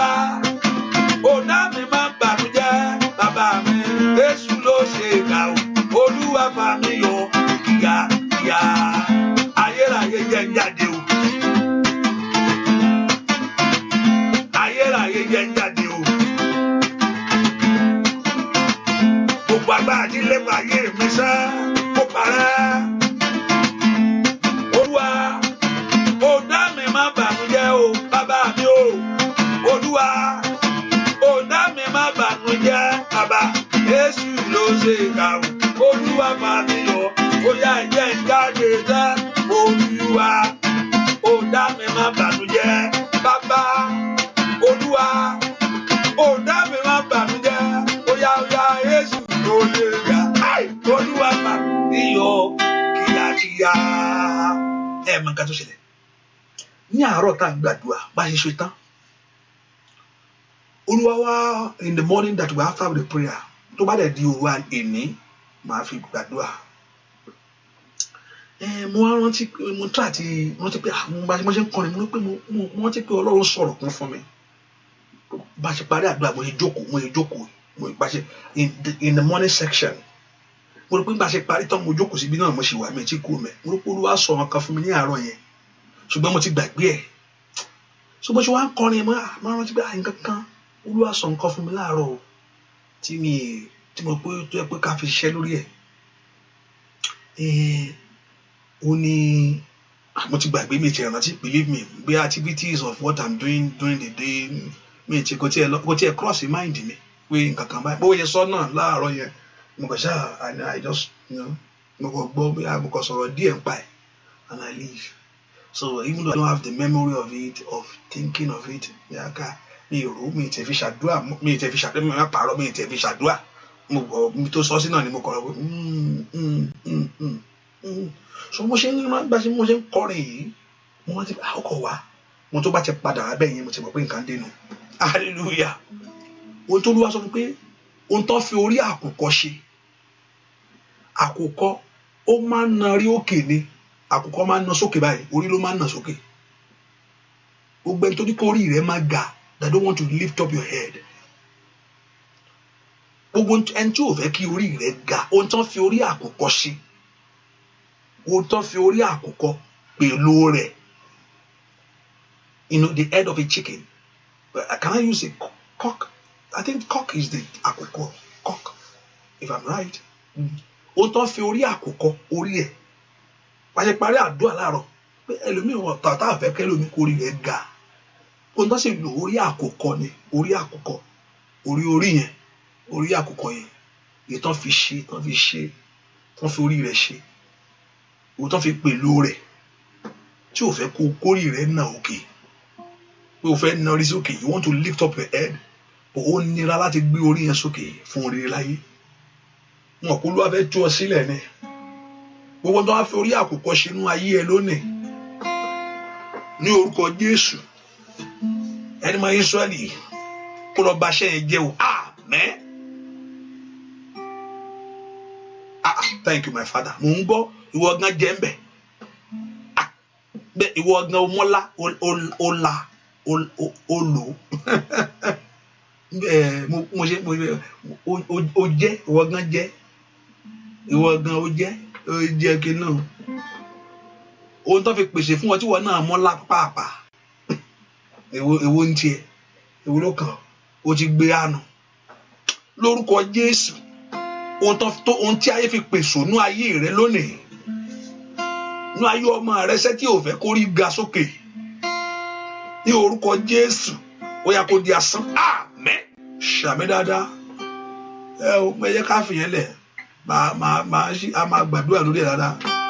Olúwa ó dá mi má bànújẹ́ Olúwa ó dá mi má bànújẹ́ ó yá Jésù ló lè ga o Olúwa bá mi yọ ìyá ó yá Olúwa ó dá mi má bànújẹ́ ó kọ́ mọ́ mi Olúwa ó dá mi má bànújẹ́ bàbá o Jésù ló lè ga o Olúwa bá mi yọ ìyá bàbá mi ńlá o bàbá Olódùmarè gbà mí ṣẹ́ o abánijẹ́ wo bá ọ jẹ́ ṣẹ́ ẹ tó jẹ́ Ìyábọ̀ yẹn mo ṣe worúkọ yín o gbogbo aṣọ ìyà kó fà yà ṣẹ́ kàsáìdá lórúkọ Jésù. Olúwa ó dá mi má bànújẹ́ bàbá mi ẹlẹ́dà mi ó dá mi má bànújẹ́ óyá Jésù ló ṣe gbà ó. Olúwa bá mi yọ kíá óyá ò bá mi yọ kíá bá mi yọ ẹ̀jẹ̀ ń bọ́ ẹ̀jẹ̀ ń jáde fi gbà yẹ mí ó Olódùmarè ayé mi dùn bí oyin ayé mi dùn bí oyin ayé mi dùn bí oyin lébù ńlá tó ń bẹ níwájú rẹ ká ayé mi dùn bí oyin Ọlọ́run tó nísinmi láyé ká ayé mi dùn bí oyin bóyá ohun rere kó wá kíákíá ká ayé mi dùn bí oyin Ọlọ́run fìgbà yáyé mi nípa ayé mi dùn bí oyin. Ẹ porúkọ Jésù. Olúwa mú orin lé mi lọ́wọ́. Olúwa mú orin lé mi lọ́wọ́. Olúwa mú orin lé mi lọ́wọ́. Olúwa mú orin lé mi lọ́wọ́. Ẹ porúkọ Jésù dáadáa. Olúwa mú orin lé mi lọ́wọ́. Jésù jẹ́ kí oore ṣẹlẹ̀. Let great things happen for me. Ẹ gbàdúrà. Let great things come my way. Porúkọ Jésù dáadáa. Let great things begin in my life. Ẹ jẹ́ kí oore kó ṣẹlẹ̀ fún mi. Ẹ porúkọ Jésù. Ẹ jẹ́ kó bá oore dénú ayé mi o. Let great things manifest in my life. Mi ò gbọ́dọ̀ ṣẹrú mọ́. Ayé mi ò gbọ́dọ̀ sunkún mọ́. Mi ò gbọ́dọ̀ dààmú. Àṣeyọrí mi kó dé kankan. Porúkọ Jésù. Àṣeyọrí mi kó dé kankan. Porúkọ Jésù dáadáa. Àṣeyọrí ayé mi kó dé kankan. Àṣeyọrí ayé àwọn ọmọ mi kó dé kankan. Can you lift your voice and pray to God? Kí àṣeyọrí ayé rẹ kó dé. Ní orúkọ Jésù. Láwùjọ àwọn èèyàn. Ẹ jẹ́ n láṣeyọrí. Ẹ fọkàn mi balẹ̀. Ẹ gbè mí níjà. Ẹ gbè mí níjà. Ẹ gbè mí níjà. Ẹ gbè mí níjà. Ẹ gbè mí níjà. Ẹ gbè mí níjà. Ẹ gbè mí níjà. Ẹ gbè mí níjà. Ẹ gbè mí níjà. Ẹ gbè mí níjà. Ẹ gbè mí níjà. Ẹ gbè mí níjà. Ẹ gbè mí níjà. Bẹ̀ fún ìgbèjà ńlá. The Lord you are going to fight for you. Ẹ gbè mí ní ìgbèjà. Ẹ gbè mí ní ìgbèjà. Ẹ gbè mí níjà. Ask God to fight for you. Ẹ bá mi jàjà yìí. Ní orúkọ Jésù. Ẹ gbé ayé mi níjà. Ogun èèyàn ògbúdọ̀ borí mi. Mi ògbúdọ̀ dẹ́ni yẹ̀yẹ́. Ẹ gbà mí. Ẹ gbà mí lọ́wọ́ ẹ̀gàn. Ẹ gbà mí lọ́wọ́ ìtìjú. Ẹ gbà mí lọ́wọ́ ẹ̀gàn. Ẹ gbà mí lọ́wọ́ gbèsè. Ẹ gbà mí lọ́wọ́ ìbànújẹ́. Ẹ gbà mí lọ́wọ́ ogun àrọ́mọbí. Àròore ṣẹ. Gbogbo agbára tó fẹ́ fi àkókò ayé mi ṣòfò. Ní orúkọ Jésù. Gbogbo agbára tó fẹ́ jí àkókò ayé mi gbé. That want to rob you of your time. Dúà lórúkọ Jésù Kristi. Olúwa wa, ayé máa ń jà ní àkókò láyé. Enemy also can rob you of your time. Ó mọ̀ pé you are a limit person. Ó mọ̀ pé àkókò ló ń gbogbo láyé. Sátánì mọ̀ gan o. Is a game planner. Ó mọ̀ pé ẹni ìmí ló kù. Yẹ kí n wò ná. Pàpàtà olú 100. O ti calculate 100 ni. Ó sì mọ time báyìí òun náà mọ gbogbo ẹ̀. Bọ̀bí tọ́lọ́ wọn á fi jùlọ pé God can reverse because God is not limited to time. Bọ̀bí tọ́lọ́ wọn fi jùlọ nìyẹn. Sátánì mọ̀ pé ó mọ àkókò ó mọ̀ pé àsopọ̀ báyìí tó o bá ti rí nǹkan kan ó ti mọ̀ kó ti bọ́nu because God have set it in motion. Ọlọ́run ti set ẹ̀ bẹ́ẹ̀. But God also can step into time and change and reverse the unreversible. You know? Eré tí mo lè sà ní 20 lè sá mọ́ nísìnyí ó mọ̀ pé Olódùmarè ni hallelujah bẹ́ẹ̀ so he knows very well àkókò he knows Satan he plays with time ó mọ̀ dáadáa ó mọ̀ ìgbà mélòó ó bá kọ́lé bí tó lè sáré gun step ẹ̀ lókè ẹgbẹ́ ẹjọ́ ẹ má sálẹ̀ ẹ má jẹ́ ń gòkè nítorí kí ni ẹsẹ̀ ẹ jẹun ìsàlẹ̀ ní kẹ́kẹ́ jẹ́ máa wà. What do you like? Okay, do you like to see the nice view? Jẹ́ kí n run it down there. With time. Eyín ẹnu àfikọ́ lọ́rùn ràn lọ́wọ́ ni. But at one point in time kò lè gbé ṣíkì mọ́. Bẹ́ẹ̀ ni tí o fẹ́ kó oúnjẹ ayọ̀ rẹ jẹ. Ó gbágbá tó fẹ́ fi àkókò ayé mi ṣòfò. Ó mọ̀ pé it's a set of time. Bóyá ọkọ ni kò lè dúró. Tàbí aya ni kò lè dúró bẹ́ẹ̀ ni mo sọ tán fún yín rí arábìnrin kan mo pe orúkọ Jésù bí arákùnrin kan ní arákùnrin kan ni mo ìgbà kan mo ṣe máa ń lọ ìpàdé máa ń lọ sí ìpàdé àwọn èèyàn mo máa ń ṣe bíi àwọn èèyàn máa kúnlẹ̀ nǹkankan àwọn ló kúnlẹ̀ mi kọ́ màá ṣáà máa ṣe bíi kẹ́nìṣà arákùnrin yẹn ṣe kúnlẹ̀ ẹjọ́ yẹn akúnlẹ̀ àgbàdua arákùnrin yẹn ṣe kúnlẹ̀ mo ní aya ẹ̀ wà ń bẹ̀ aya arákùnrin yẹn wà ń bẹ̀ Olúwa kò sọ fún mi pé arábìnrin pé arákùnrin yìí pé aya ń bọ̀ bọ́ aya ẹ̀ wà ń bẹ̀ mo fọ́ gbọ́ orí gbé dáadáa mi sọ arákùnrin yìí aya mo kọ́ ṣáà gbọ́ kínní yẹn àbí mi gbọ́ dáadáa ni ó wá bá fún mi gan gbàsọ́ pé a máa mọ̀ pé aya máa yẹn wà ń bẹ̀ ẹ̀mí wo ló sọ̀rọ̀ fún mi ń jọ yẹn so ọ̀rọ̀ tí mo sọ is more than ọ̀rọ̀ ti ju more than 17 years ọ̀rọ̀ tí mo ń sọ yìí so ó stick pẹ̀lú mi because I was thinking báwo mo ṣe gbọ́ pé arábìnrin àyà tí mo dẹ̀ pé ayé ẹ̀dẹ̀ wà ń bí mo béèrè pé mo mọ̀ much máa kọ́ ọ̀gbọ́n tó lúwa sọ arákùnrin àyà rẹ̀ ń kọ́ pé àyà ẹ̀dá pé something àyà ń bọ̀ fún nǹkan tí mo ń sọ nìyẹn báyẹ̀ wà bẹ́ẹ̀ bọ̀ ìtorí ìṣòro ayé wọn a sọ̀rọ̀ mọ́ yẹ bá bá mi àgbà tó bá sọ kò ní bọ́lẹ̀ o fẹ́ pé Olúwa ló sọ o á lé ẹni ẹ bá ṣáà ni èmi ọ̀gá sọ ọ̀rọ̀ yẹn ń bá fún mi for many years ohun tó pàpà ṣẹlẹ̀ sí ni ẹ o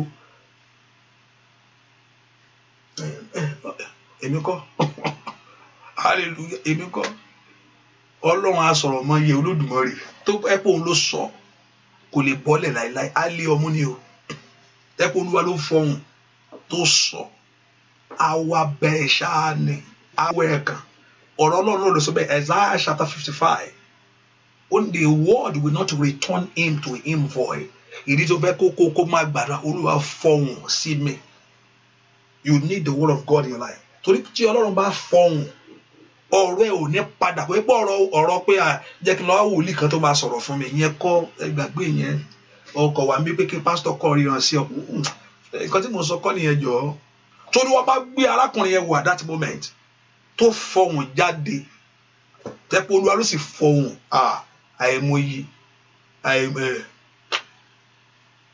á lé ẹni yẹn mú ni because ọ̀rọ̀ Ọlọ́run ni kò ní padà lọ bá Ọlọ́run kó tì pé Olúwa sọ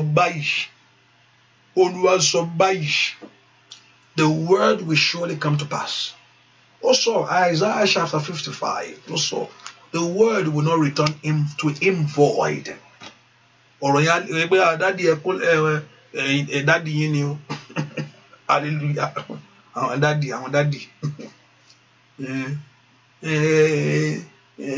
yẹn kọ́ mò ń sọ ẹlòmíràn kò tẹ̀ ní ìkó sọ Olúwa ti sọ̀rọ̀ kó tó sọ̀rọ̀ Olúwa ti sọ̀rọ̀ ẹni báyìí ẹgbẹ́ mi Ọlọ́run adé set appointment with you when you have appointment see learn to have appointment with God not with man learn to have appointment with God himself truly when God's going to speak he's going to speak through man but many of us we're trying to have appointment with man not with God himself. When God speaks, he's going to speak through man. But learn to have appointment with God first. With God.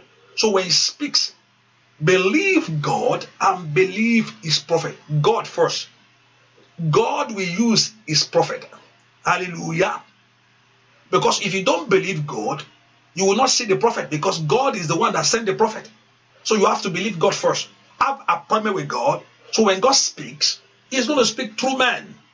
What is appointment with God? A relationship with God. That's what I'm talking about. A fellowship with God. Would you Ọlọ́run force? Ọlọ́run wá darí yẹn ṣe. Remember he said, I will have mercy upon you so that the king of Babylon will have mercy. Tí Ọlọ́run ò bá fọhùn, tí èèyàn bá kọ̀ fọhùn, ó fọhùn lásán ni ó. Ṣùgbọ́n tí ọ̀run bá fọhùn jáde, gbẹngbẹngbẹngbẹ ni kò lè lọlẹ̀. Mo gbàdúrà fún ọ. Gbogbo ìran òkùnkùn, gbogbo ìran àṣetì, gbogbo ìran ìbàjẹ́ lórí ayé yín lónìí bẹ́ẹ̀ kó ṣàmì dáadáa kó di asán àmín. Gbogbo alágbára tó lóun fẹ́ pa àtùpà ògo, that want to quench the fire of glory. Gbogbo alágbára tó fẹ́ pa àtùpà ògo, èyí tó fẹ́ mú àtùpà ògo tó fẹ́ nà pa ní orúkọ Jésù, alágbára náà kó lu àkóso dé ẹni yẹ̀yẹ́ àmín. Ṣàmìlànà lórúkọ Jésù. Alágbára tó lóun fẹ́ pa àtùpà ògo fẹ́ kó ṣàmì tó wà sẹ́. Alágbára tó lóun fẹ́ pa àtùpà ògo mọ́ lára ní o that want to quench the candle, the light of your glory. Alágbára tó lóun fẹ́ pa àtùpà ògo nínú ayé ọmọ rẹ lónìí, wọ́n lè pa o tí yẹn bá ayé máa pa, wọ́n lè pa ní orúkọ Jésù. Ní kabakatakata libero setelia ní orúkọ Jésù kólúwa kó sọdá sàn àmín. Ṣàmìlà láti lọ ní orúkọ Jésù kólúwa kó ràn án lọ́wọ́. Let Jehovah God help you ní orúkọ Jésù. Ẹ rí ìrànlọ́wọ́ gbà, ẹ rà àánú gbà, ẹ lọ ṣe rere, ẹ lọ ṣe rere. Go and prosper, go and do great. O gbàdúrà lọ́sàn, o gbàdúrà ní o gbàdúrà láàárọ̀, kí ló ń wá? O tún wà ń bí lọ́sàn yìí. Lálẹ́ o tún lérò pé o ń bọ̀ bẹ́ẹ̀ mo yẹn ń sọ̀rọ̀ mi ti lé wọ́n ti sẹ́ẹ̀tì aláàmù wọn lẹ̀ báyìí. Ẹlòmíì ti fi aláàmù ṣe pápápá pé 11 PM òun ń bọ̀. Kí ló ń wá? Ayé ń wò ọ́, òun náà sọ fún wa láàárọ̀ pé kí ìṣẹ́gun ohun ìjà ẹ̀mí kó fún ọ ní ìṣẹ́gun. Gbà tó o lè ṣògùn, tó o lè lo gbẹ̀túgbẹ̀tú, tó o lè gbẹ́bọ lóru, tó o gbé Jésù ló gbàgbọ́, yẹ kí Jésù wá dá ọ lóhùn pé Jésù ló gbẹ́kẹ̀lé. Mo wá gbàdúrà fún ọ lónìí níbi tí agbára rẹ ti pẹ́, níbi tí ò mọ nǹkan tó ṣe mọ́. Mo bèè lọ́wọ́ Ọlọ́run tó dá ọ lónìí, ibi tí ó ti sú ọ yẹn, in that area that you are tired, that area that you don't know what to do anymore. Mo pa ní àṣẹ ọ̀run kó dìde fún ọ àmín. Ṣàmì dáadáa. Ilé akapiru stali kẹ́lí kárí stali kàtàlì wáyé ká fradatida bankanta bẹ̀rù stratalia. Gbogbo alágbára tó lóun fẹ́ dojú oúnjẹ rẹ lélẹ̀, alágbára tó fẹ́ da oúnjẹ rẹ sí ẹ̀pẹ̀, mò ń gbàdúrà fún ọ báyìí ni. Alágbára tó lóun fẹ́ da àánú òun fẹ́ ba nǹkan ìjẹ́, alágbára náà tó lóun ó ba kíní ìjẹ́ mọ́ ọ lára, alágbára tó lóun ó yí dànù. Èmi wá sọ níbi tí agbára rẹ ti pẹ́, ọba tó gbé tó mẹ́ka pàpàpà sùtẹ̀lẹ̀bà mà tó líkelébó pàpà mẹ́kọ́ bàrú ṣèkébọ̀. Mo gbàdúrà kọ́lọ́run kó dé fún ọ ní orúkọ Jésù. Mo ní kọ́lọ́run kó dé fún ọ. Gbọ́ àdúrà lórúkọ Jésù Kristi. Olúwa máa ṣòro ọ̀fẹ́ nìsín. Kò máa ṣáàṣe ti fún Jésù Olúwa. Kò máa ṣáàṣe ti fún Jésù Olúwa. Ọba tó pàṣẹ kọjọkọjọ yọ jáde. Ọba tó pàṣẹ ilẹ̀ gbé Mósè níjà o. Ọba tó pàṣẹ tó dá mi lọ́kùnrin sáyé. Tètè pàṣẹ kí ayé mi tẹ̀ mí lọ́wọ́. Óyá o, kò má ṣáṣe tì fún Jésù Olúwa. Kò má ṣáṣe tì fún Jésù Olúwa. Ọba tó pàṣẹ ọjọ́ kọjá yọ jáde. Ọba tó pàṣẹ tilẹ̀ gbé Mósè níjà o. Ọba tó pàṣẹ tó dá mi lọ́kùnrin sáyé. Tètè pàṣẹ kí ayé mi tẹ̀ mí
Jésù ti Násárẹ́tì gbogbo tó jẹ́ ìbànújẹ́ nínú ọkàn rẹ lónìí, gbogbo tó mú ọ sọkún, ó wá kó o lè rí nǹkan gbà ní.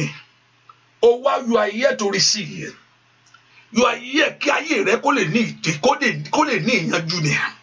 Ó wá bẹ́ẹ̀ tó ṣẹ̀dá rẹ ṣẹ́ ní orúkọ Jésù níwájú ẹni tó dá ọ, ó yá rí tiẹ̀ mú. Àmín. Ṣàmì dáadáa mi tó wà ṣẹ́ o. Líbárò síkìrìgà. Gbogbo agbára kágbára tí iṣẹ́ bàjẹ́, gbogbo ẹgbà tí ayé mú pamọ́ fún ọ, gbogbo ẹgbà tí ayé ń lò lórí ayé láti nà ọ, every cane that the enemy is using tó fi ń nà ọ, lórí ọmọ ní ayé tí ń nà ọ ni, lórí ọkọ ní ayé tí ń nà ọ ni, yíga bàbá ọkà pẹ́rù sítàkàtàlíà ní orúkọ Jésù, ẹgbà tí ayé ń lò láti nà ọ, ọ̀run kò fi jóná lónìí. Àmín. Ṣàmì bí tó wà, gbogbo ẹgbà tí ọ̀tá ń lò láti nà ìrìn àjò ẹ, ẹgbà àṣetì ni, ẹgbà àmúbọ, ẹgbà ikú ni, kàyárí àkórè àbẹ̀kú sàkàtà wà ilé kéde bá kọ̀bẹ̀rẹ̀ sílẹ̀ ní orúkọ Jésù. Ó kó dasán. Àmín. Dasán. Àmín. Bàjẹ́. Àmín. Dòfo. Àmín. Ní orúkọ Jésù, gbogbo ẹgbà òkùnkùn líbà wúrà páyà tí ayé ń lò lórí ayé ẹ, ẹgbà àìsàn ni, ikú àìtọ́jọ́ ni, ó yá ní orúkọ Jésù, Olúwa sádásá. Àmín. Káfárì kò yí dànù. Àmín. Ikú Jésù lórí igi àgbélébùú kò ní dasán lórí tiẹ̀. Àmín. Agbára àjíǹde Jésù kó ṣiṣẹ́ fún ọ. Àmín. Sàmì dáadáa. Agbára àjíǹde Jésù kó ṣiṣẹ́ fún ayé rẹ. Àmín. Ojú ò ní tì ọ́. Àmín. Ò ní dèrò ẹ̀yìn. Àmín. Ò ní dẹni lẹ́lẹ̀. Let Jehovah God help you. Let Jehovah God lift you up. Let Jehovah God cover you with glory. Gbogbo alágbára tó ní òní gbórí òkè o, gbogbo tán fi orí àkùkọ ṣe fún ọ, ẹni mọ́ Ísírẹ́lì kó bàjẹ́ lónìí. Àmín. Let Jehovah God destroy it. Let Jehovah, every evil work, whatever thing that enemy have conjured, they have put together to put your life down, let Jehovah God destroy it. Go in this God's blessing and return with a great testimony. It shall be well with you. In Jesus' name we pray. Amen. Quickly ask God for what you need. Belong to fair, Lord Lord. Ask God. Maybe I have not mentioned what you need. Belong to fellow what Jesus. I want you to ask God for what you need. Ask God for what you need. Belong to fair software, Lord. Don't play with your time. Just mention it to God. He's able to do it. So tell the Lord for what you need. I know the Lord Jehovah God will answer you. You're down. Ask him now. Tell him, don't worry. Ask him. He's able to do it.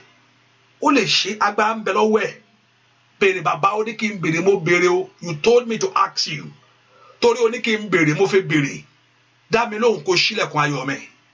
In Jesus' name we pray. Amen. Amen. Amen. In Jesus' name. Hallelujah. So let's just put in mind the prayer continue by in about 11 p.m. tonight. Let's be here by God's grace. Set your alarm, wake up, come back, and I know Jehovah God will do great things in your life in Jesus' name. Let me pray for everyone that we have worked together in the vineyard of God in this section. That you have shared this prayer. I realize it's only God that can do that. If you say share. No, let me just begin to pray for you. Hallelujah. Those that are doing it with their own mind, they want to like so. You have walked. No, is something that comes from your heart. Come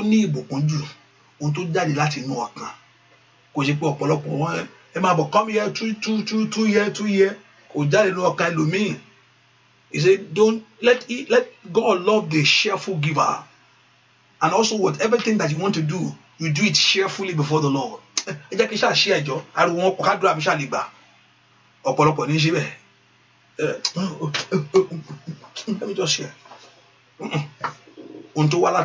That comes from your heart. And you take care as a responsibility for your life to do it. If you don't need book, and you make a 20. tí ọkàn ò sí ń bẹ ọkàn ọ̀fẹ́ mi kò sí nǹkan kan torí kò tọkàn wá ó ti attach mọ́ nǹkan kan. God ohun tó ti ọkàn wá ni Ọlọ́run máa ń wò. I realize that mo kàn ohun tó ti ọkàn wá lọ́lọ́run máa ń fi bò. Mo wá gbàdúrà fún ọ. Ó ní the labourer is worthy of his wages. Ó ní the labourer is worthy of his wages. Ó ti ṣiṣẹ́ fún Olúwa. Ó pèrò sọ́kọ̀ ṣiṣẹ́ bàbá. Ó yá kí Ọlọ́run kó pe oore fún ayé ẹ̀. Amen. Ṣàmì dáadáa. Mo gbàdúrà, I pray for you. Ó ti ṣe ti Ọlọ́run lónìí o. Oore àìrètẹ́lẹ̀, oore tó kọjá òye rẹ̀. Bàrí bàkú ṣàtàlì àbàkú ṣàtòlì ẹ̀. Vẹ̀lẹ́ àbẹ̀ ṣókàbẹ̀ o. Lé orúkọ Jésù, mo ní kí Ọlọ́run kó fi fún yín. Amen. Ohun ayọ̀ kó ṣẹlẹ̀ sí yín. Amen. Gbogbo ẹni tó ní kó má bàjẹ́ kó má lọlẹ̀. Ọlọ́run tó rán mi níṣẹ́ o. Lórúkọ Jésù kó dá sí ọ̀rọ̀ yín. Amen. Ọlọ́run tó níṣẹ́. Èmi kọ́ mo ní o. Èmi kọ́ mo ní o. Èmi kọ́ o. Tí n bá sọ pé mo ní á fi hàn mí pé mi kọ́. Ọlọ́run tó níṣẹ́. Ọlọ́run tó lérò tó níṣẹ́ tó rò fún ara rẹ̀.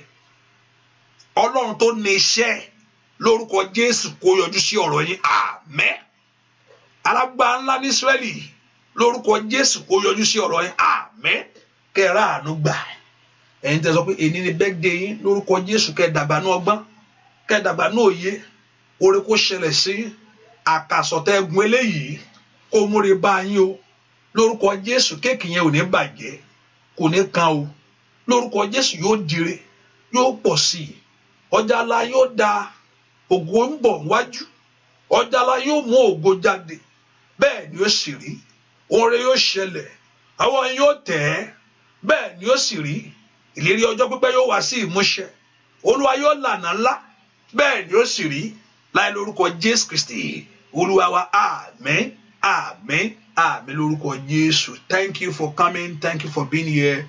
You are blessed. See you by 11 p.m. Set your 11 p.m. on every platform. You can join through Facebook, and also you can subscribe to on YouTube. You can join the YouTube. Many of you can subscribe to YouTube.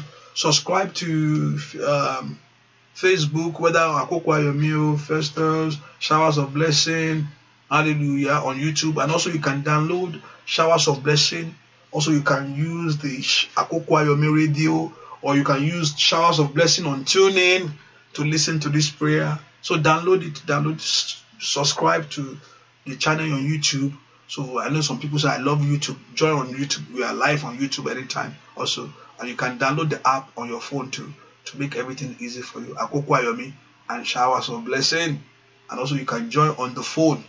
Phone is 857-261-6700, and the access code is 889788. God bless you. See you tonight by 11 p.m. Eastern Time. God bless you. Bye bye.